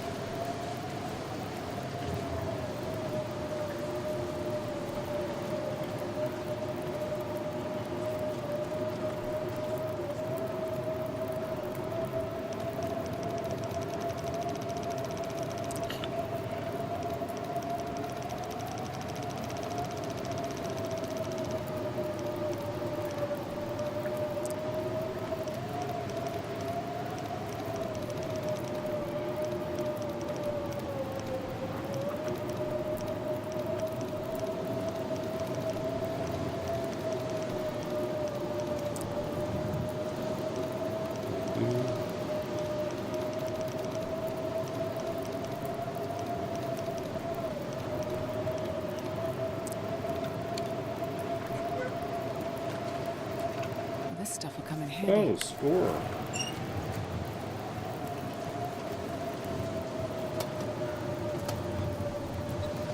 Okay, let's make it to the bunker and be done for the night. This is the worst possible direction to go. 55.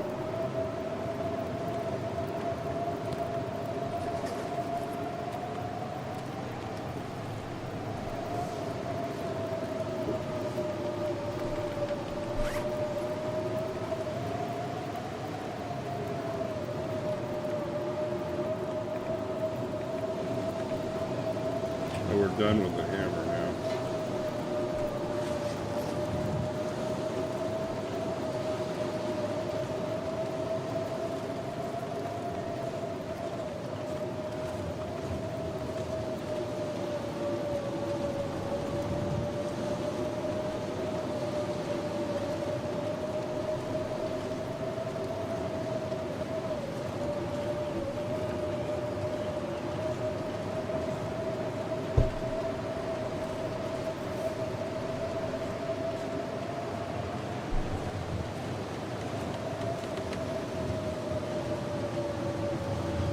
Ooh.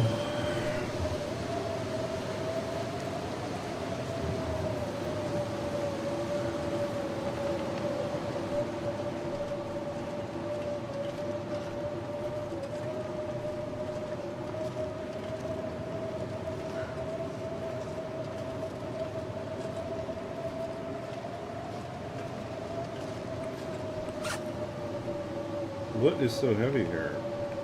Well, we don't need all these extra cans, that's for certain.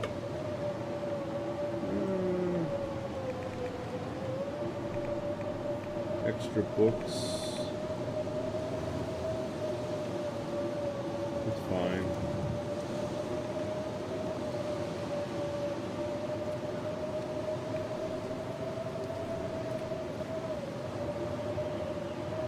I'm going to fix that still.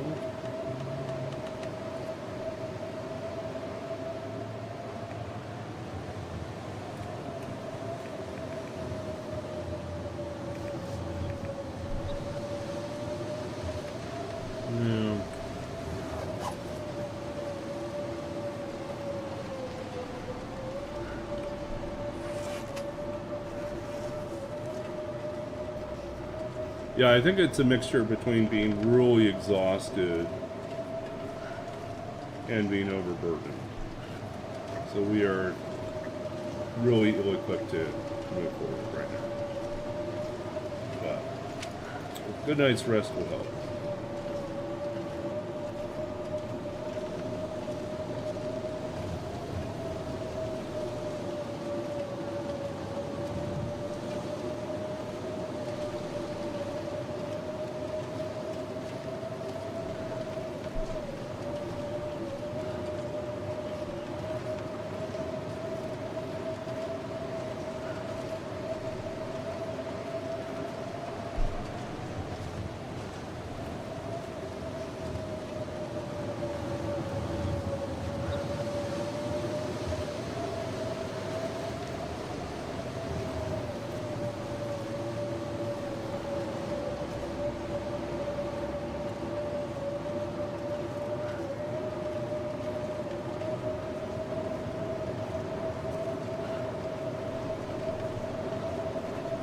Okay.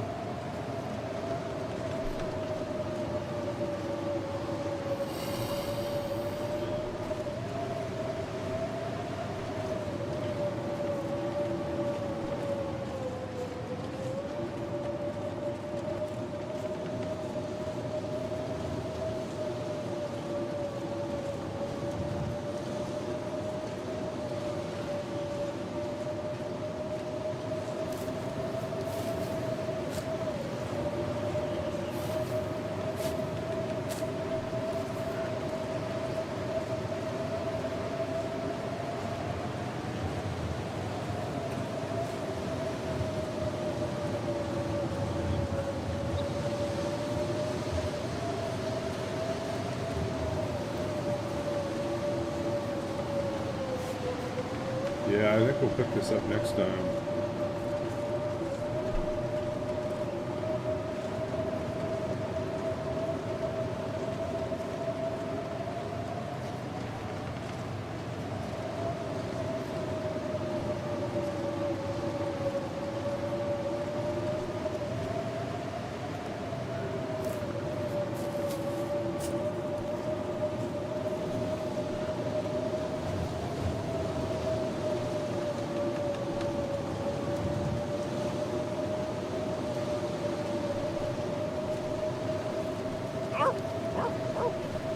Hey, Fox. Hey, thank you for the sub. Thank you for joining us. Whoa, that was a long blizzard windstorm. How are you doing tonight? We're up later than usual because we got a late start, so figured we'd march Astrid through FM and Forge. Doing pretty well, actually. Let's see. We are currently doing these random challenges called You Know Nothing. Where basically I wrote a random custom setting generator and then ran that several times, stored all the codes that get produced when I actually punch them into TLD, and then randomly chose one of those to run this one. So we don't know anything about the run, about the settings. We just punch in the code and hit go. And then we have 50 days to figure out what's going on. So this one's, I mean, I'll be honest, this one's pretty easy. Other than the fact that our blizzard wind variability is super high, like high, very high, but like starting gear was high, baseline resources were high, you know, condition recovery seems pretty high, no birch bark tea, freezing rate is low. I don't think we get cold enough. It took a lot for us to start losing temperature. Passive wildlife turns out to be true. We ran into a bear and the bear ran away. So no wolves, another easy no wolves one. Bears seem to be low. Rabbits medium, deer medium high. Moose have not seen. So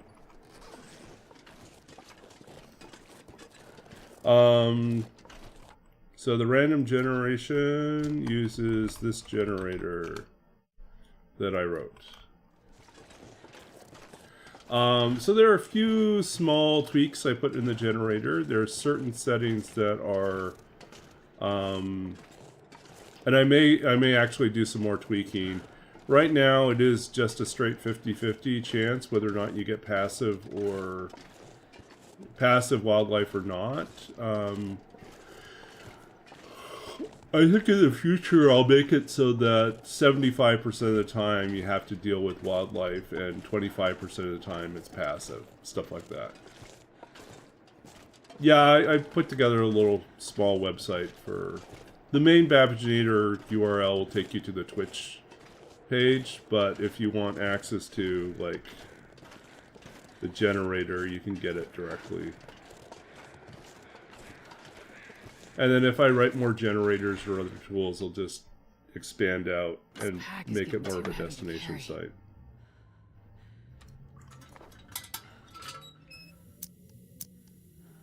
Yeah, I have summer residence on campus. So this is just a temporary summer let, and then I'm moving again next month. So I'm kind of excited about the move. I'm going to be moving off campus, and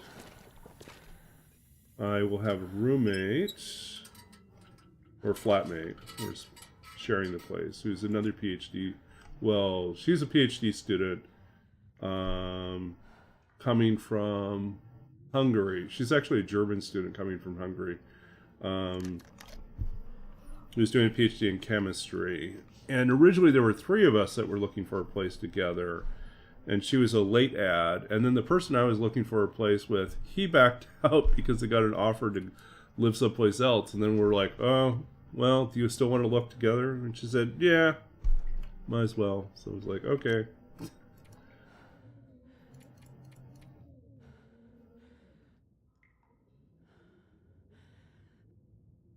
Oh, yeah. That's... Oh, I'd be interested in doing something like that. Make it easy for people to one-stop watch runs go. Yeah. But yeah, so new place will be a basement suite. It is in a newer house, so 2020 house. So only 4 years old. And... everything about it is nice, and it comes with all utilities included, and it comes with high-speed internet. So really, really nice. You have a server tower, but it needs a GPU to encode with.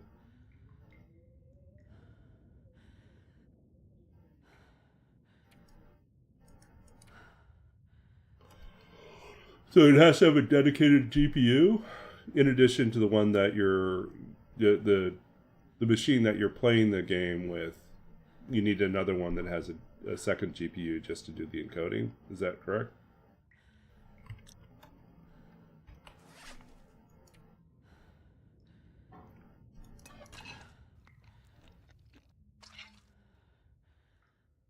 Not really, no. Okay, so works without doing that.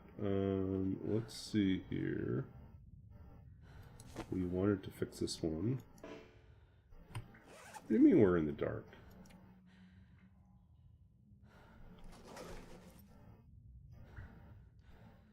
This is not daylight yet.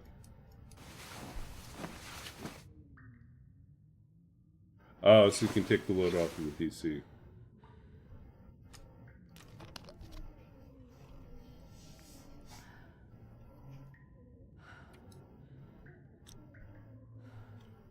Okay, it's daytime. Let's fix this guy up. Question is, do we even need to? Because we got two insulating pads. Okay, so let's see here.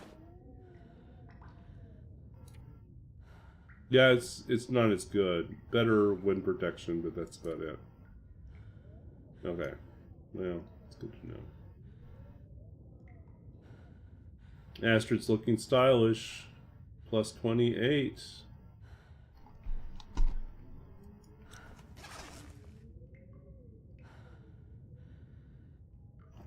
Okay. Should probably eat something else to free up some inventory space.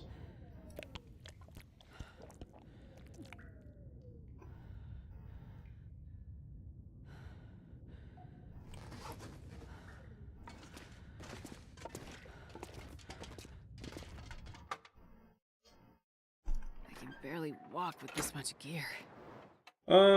So yeah, let's see. We're gonna wrap up here soon, so we might as well chat a little bit about what's going on. I have been. Let's see, what's the latest? I have another Twine game I'm working on, slowly. But this one's a much shorter project, which I hope to finish up this summer.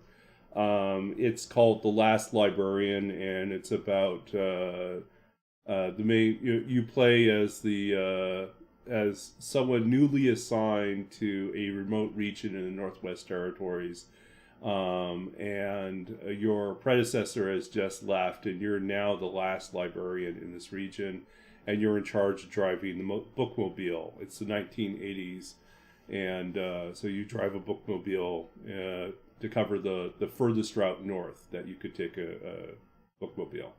And then of course, you know, it's really got 3 chapters. In the first chapter, you arrive at work, and there's a number of distractions and things that you could get bogged down with. But mainly, there's a timer running, and you want to load your truck, get your things and load the truck, and be on your way as quickly as possible. But there are things that you could take with you that would make your job a little bit easier down the road. And then the second chapter, something goes horribly wrong on the road, and the bookmobile breaks down. And now you have to make some decisions about whether to stay with the vehicle or set out in hopes of making it to the next settlement. And then what to do with the books that you're supposed to deliver.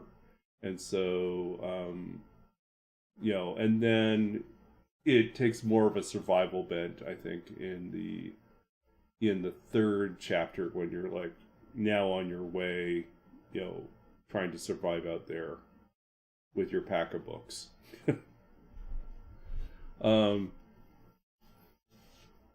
Yeah, it's a global timer. So like you start off like arriving at work at around, I think it's like 5:30 a.m. And then as you make decisions, they consume time. And most decisions are just basically each time you move through a passage, it's going to add time to it. But certain actions will actually add significant time as opposed to small amounts of time.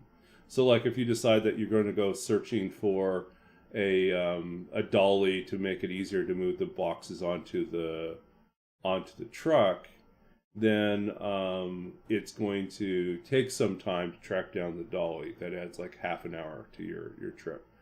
If you leave too late, you get hit by a storm,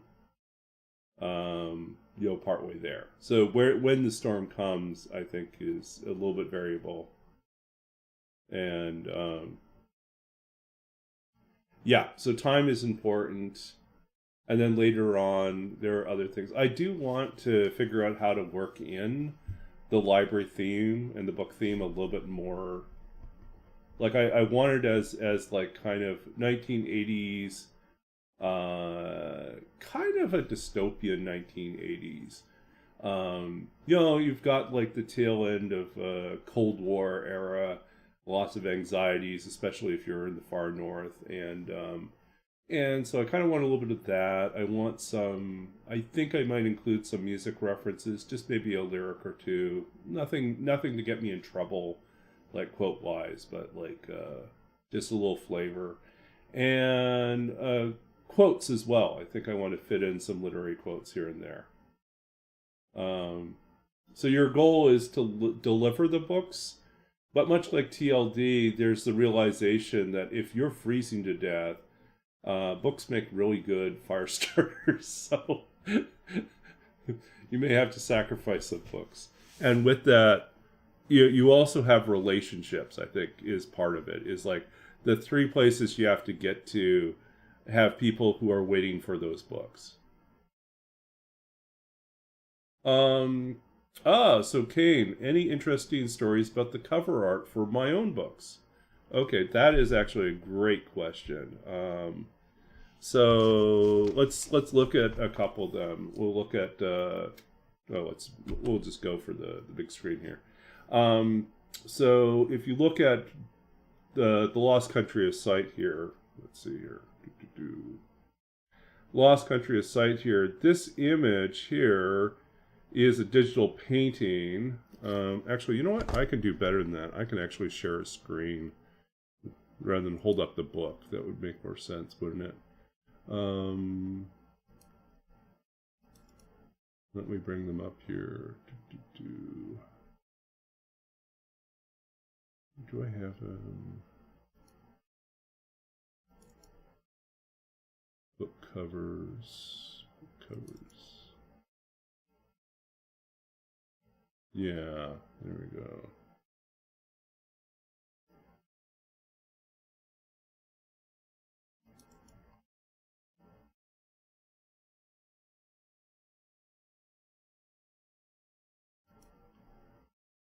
Okay, let's see here. Let's see if I can share this one.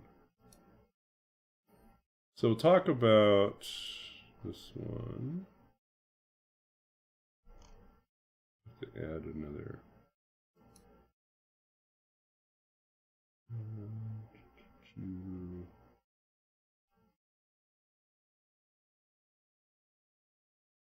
We'll do application capture. Not. We'll do window capture. Let's see here.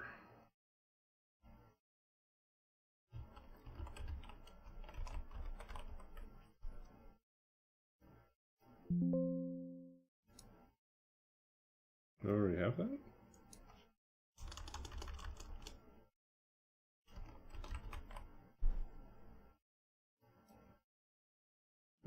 That's confusing. That's not what I want.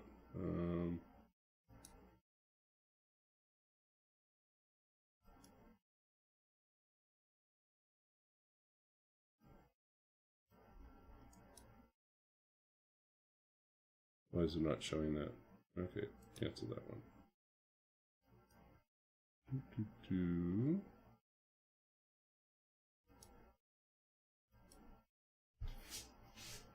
It's got to be an easier way to do this. Display capture. We'll do it this way. Oh, I know. Why am I doing this the hard way? There's like an easier way to do this. Okay, hold on a second.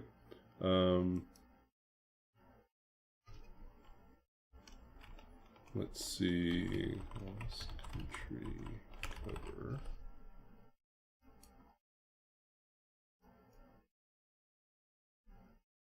And we'll go to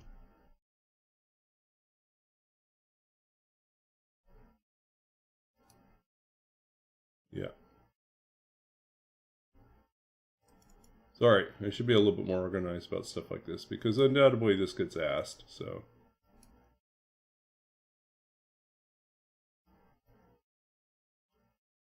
Okay, let's see if I can resize this.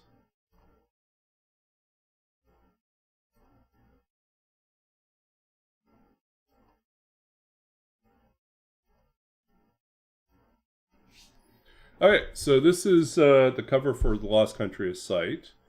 So the story behind this one is that back in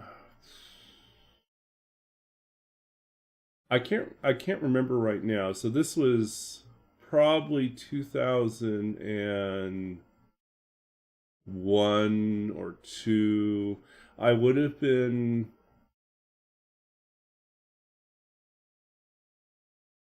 I want to say somewhere between 2001 and 2004. No, 2006. So somewhere between 2001 and 2006. I'm going to guess probably 2002, 2003. I was living in Los Angeles, and I think it was probably 2003. I was living in Los Angeles, and my parents were up in Canada, and they decided that they would meet me in the middle. And so I drove up from LA, and they flew to BC, or they in BC already. I can't remember what. I think when they went on a summer vacation, they drove across from Saskatchewan to BC, and then they drove down. And we met in the middle in Astoria, Oregon, where my parents had friends that were living there at the time. And so we went to Astoria, and there's a wreck. There's a beach called Shipwreck Beach in Astoria, which is quite famous for a couple different reasons. One is because there is a number of shipwrecks there, including this one, which you see in the picture, which is the wreck of the Peter Iredale. And so that shipwreck has been on that beach for quite some time, has rusted out almost completely. And so that's there. The beach is also, the area is also very well known because it was where Goonies was filmed. And so if you remember that classic 80s film, The Goonies, which has like pirate ships and a bunch of other like treasure and things like that, and kids. The Goonies was filmed in Astoria as well. So those two things are kind of somewhat important. Goonies not so much, just the fact that we were in Astoria. I was on the beach and I was taking a picture of the shipwreck, looking out towards the sea. And at the exact moment that I was taking the picture, my father, who you can see in that little window there in that one corner, steps into view, and he's perfectly framed in that shot as he's walking out towards the sea. And so I took the photo. I really liked the photo a lot, and I kind of kept it around for a while. Fast forward to 2007, and I am finishing up, I'd finished up the manuscript for The Lost Country of Sight. My father had, in 2006, my father became ill, and in 2007, in April, he passed away from Lou Gehrig's disease, from ALS. And so I had been finishing the book while helping to care for my father and going through a grieving process as well. And so the manuscript rather radically changed in light of the loss of my father and his death, and sort of the ways in which that changed sort of the relationship that I had. I mean, I can't pick up the phone and talk to my father anymore. We were quite close. And so so I submitted the manuscript out. It was my third year, but it was a completely different manuscript at this point. I sent it out for publishing to different contests and to different places for consideration. And it won. It won the Philip Levine Prize, which was a prize sponsored by Cal State Fresno, and the publisher is based in Tallahassee, Florida. The publisher's Anhinga Press. And so they contact me, they provide me, like they say, hey, congratulations, you won. So we start the process of working on the final edits for the book and the book design. The book designer that was assigned to me was also the person working on the cover. And she asked me, she said, do you have any images in mind that you want to use for the cover? And the moment she asked that, I thought back to this particular image of my father walking out to the sea, framed by the shipwreck. I thought, that's it. I think that's the image that has to be on the cover, because it shows up. It's alluded to in two different poems in the manuscript. I felt like it had some significance that I wanted to play with. But I also felt really strongly that it was not going to be a photograph. I needed a painting. And so I said, is it possible that you could do a painting of it or a digital painting of it? And she said, sure, I could do that. And so that's what happened. So she produced this as a digital painting based on a photograph that I submitted. And that's how the cover art was done for this one. Yeah. So that's that cover.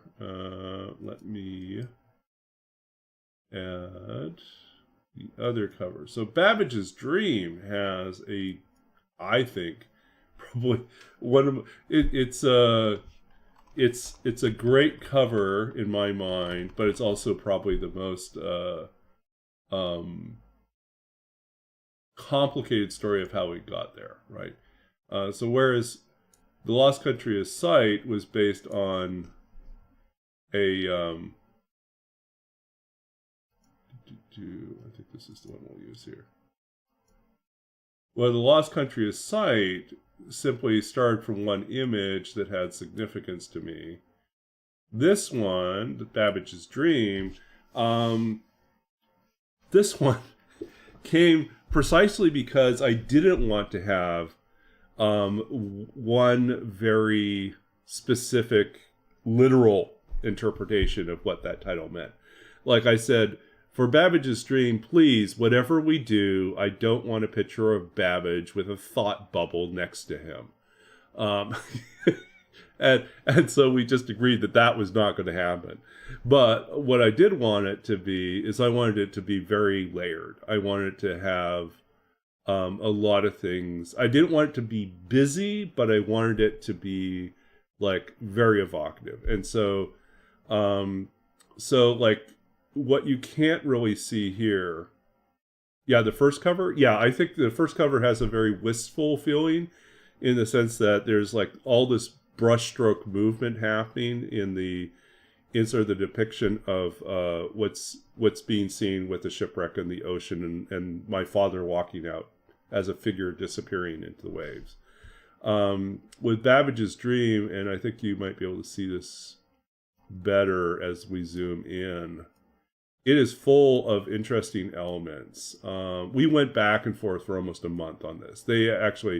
This publisher, Sundress Publications, has a whole team of designers that all contribute ideas. They all draft up their own ideas for what the cover might be, and then they send them to the author.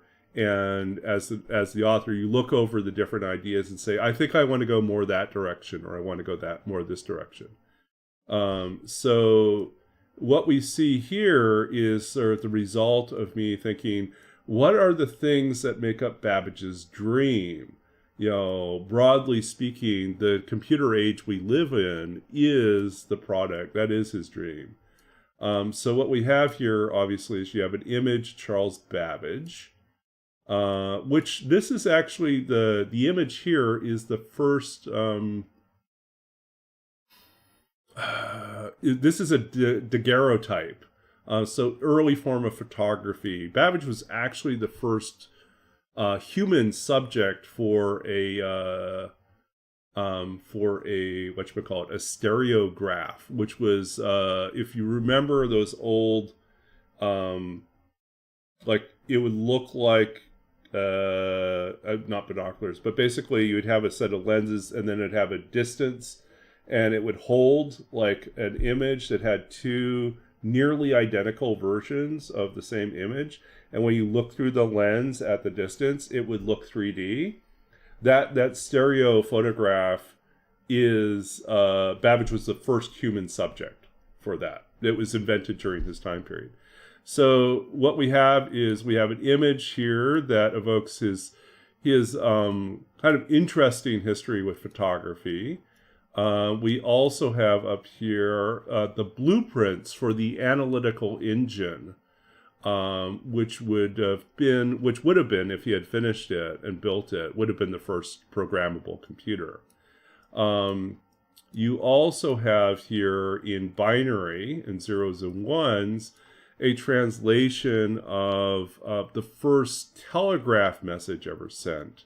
Morse sent the telegraph message, what God hath wrought.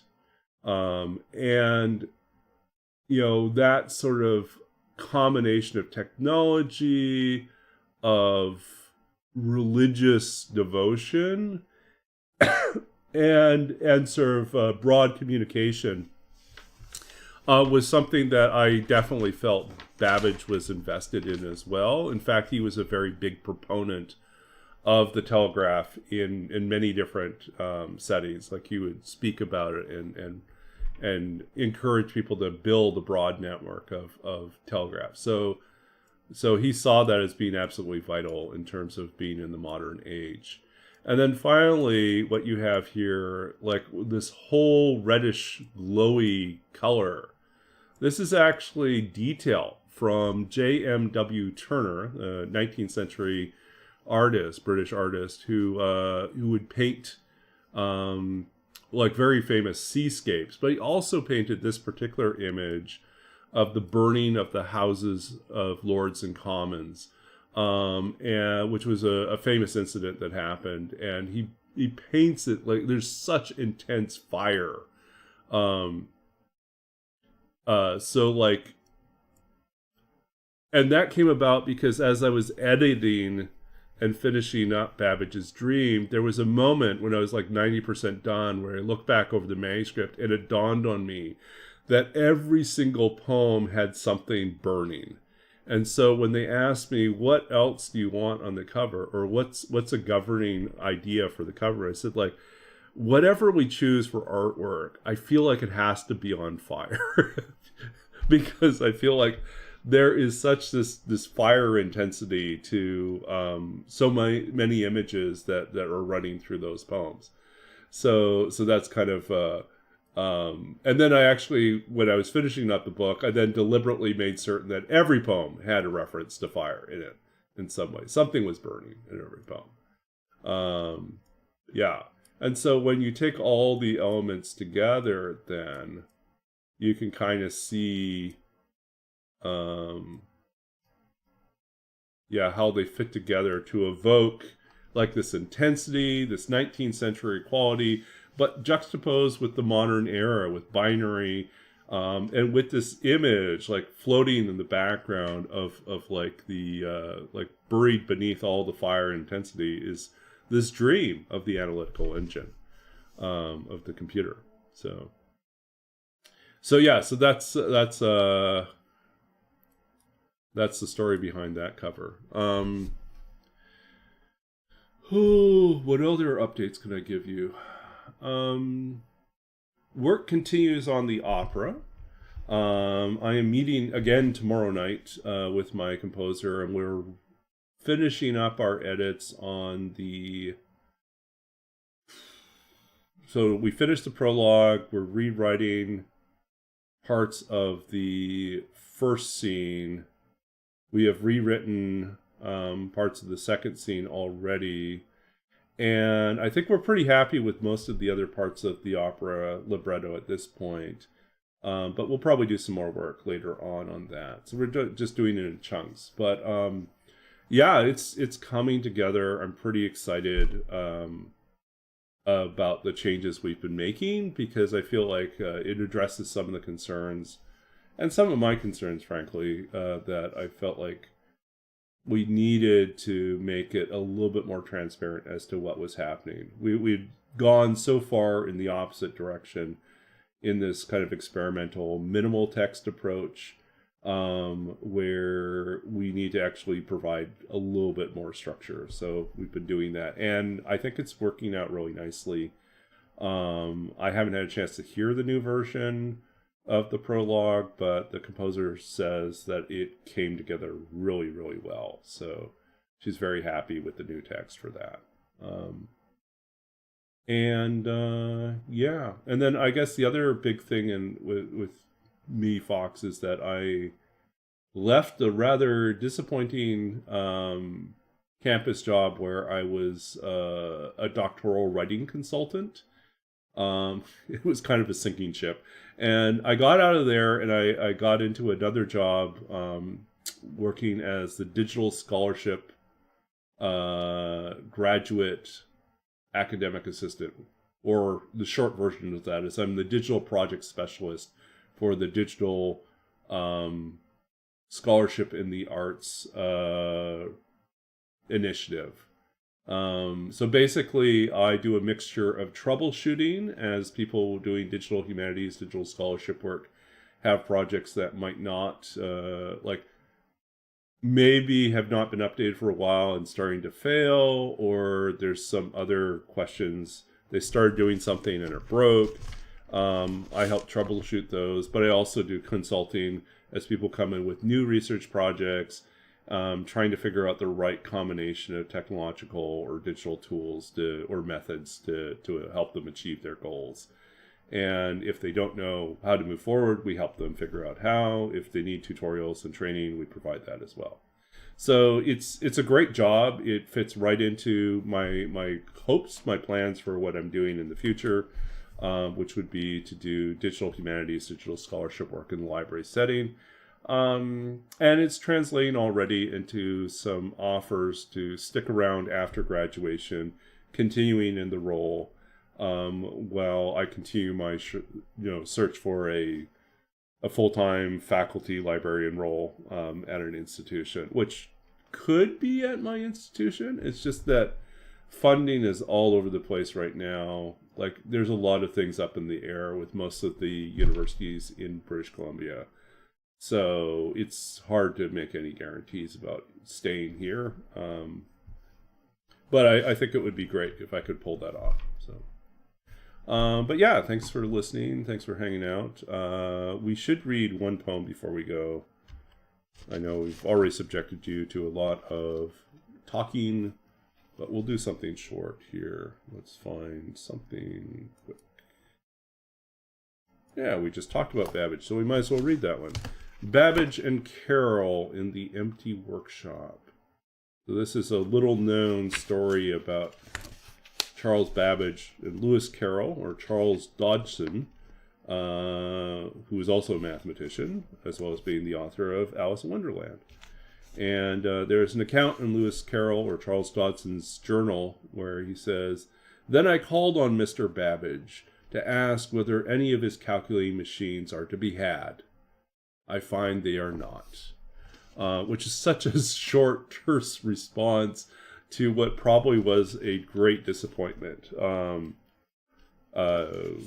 Carol was undoubtedly excited about the prospect of seeing a complete calculating engine, especially one that might be able to be acquired, and discovers that it's impossible to, all that's left is just the diagrams. Babbage and Carroll in the Silent Workshop, 1867. When the two of you survey all that never was, the enormity of the world made known and everything left behind, it is enough to gesture to the four walls of the echoing chamber plastered in sheets of paper. Each a portal framed in fine letters and lines, nowhere the bodied machine, not even its shadow. You confess that it may have been little more than a dream, a vapor in the night, something pale and swift that darts at the edge of sight, disappearing into a realm where nothing is quite as it seems. Your companion nods, saddened by what the eye cannot gather in. Still, you would pass it on, the idea of it at least, a puzzle too large to piece together in one life, too grand to leave alone. Here is a cipher, you say, an unsolved mystery I have pondered for years, turned on a lathe, fashioned in the likeness of a mind. Listen, and you will hear it, slow as thunder after the lightning washes the sky. It calls to me, perhaps to you too. Something moves in the dark folds of time. Something stirs in the shadows, wants me to call it by name, to give it life. So a couple things I think. I really wish I could have been there, or that we had some record of what they actually talked about. Because the two of them had so much in common that they apparently didn't talk about. One of the things that neither Babbage, apparently, based on some of the biographies I've read, Babbage and Charles Dodgson, Lewis Carroll, were probably unaware that both of them, that each other were cryptographers, code breakers. Babbage had broken some important codes during one of the European conflicts for the British government, and it was a state secret, and he couldn't talk about it. But he had come up with a very clever way of solving a number of standard ciphers that were used by a lot of different European nations. And Carroll, or Dodgson, was also absolutely fascinated with puzzles and with ciphers, and was a mathematician in his own right. Not quite the type of widely recognized mathematician that Babbage was, but still nonetheless one who was serious about mathematics. So I do think that they would have had a really interesting conversation. And I suspect that Babbage would have recognized something of a kindred spirit in Dodgson, and want to pass on some part of that vision. And I do work in these little nods towards Alice in Wonderland as well. There's that talk about it being nothing more than a dream, a vapor in the night, something pale and swift that darts at the edge of sight. So just like the white rabbit, disappearing into a realm where nothing is quite as it seems, that too is sort of the vision, the dream of the machine. And so I think they come together in this particular way. I do think that, there is something that Babbage can't quite escape. He's obsessed with this. He knows that he'll never finish it in his lifetime, but he can't let it go. And he's absolutely convinced, rightly so, that once built, the analytical engine, the computer, will change the course of history, will change the world. And he says that in his own memoirs. He says, like, some future generation will some future generation will know, will see that once built, this machine will change the world. And we live in Babbage's dream. This is the world of technology and computers.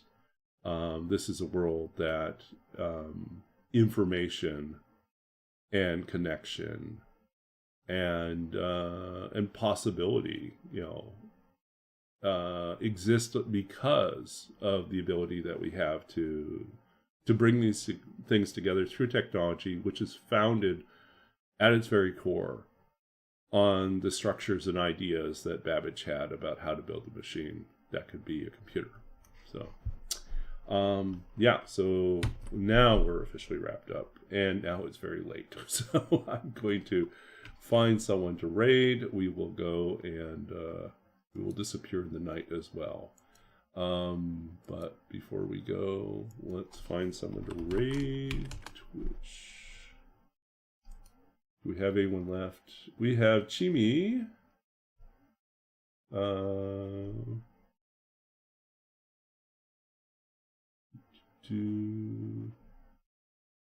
Yeah, let's drop in on.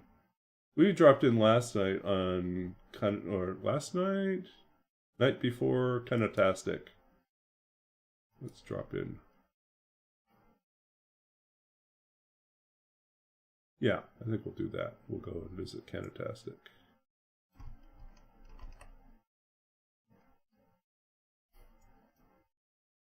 So, we'll try raiding someone. Okay, so we'll wrap up and head over there. Thank you all for hanging out with me tonight. Thank you for the resub, Fox, and thank you for the raids from Lucky and Zuper. Thank you for all of you who are quietly lurking, enjoying the chill night. We will be back again, I think tomorrow night. We should be back. Might be a couple minutes late getting on, but I'm hoping to be back pretty quickly. I'm tired, so I'm just going to raid and run on this one. Thank you all. We'll see you again soon. Take care.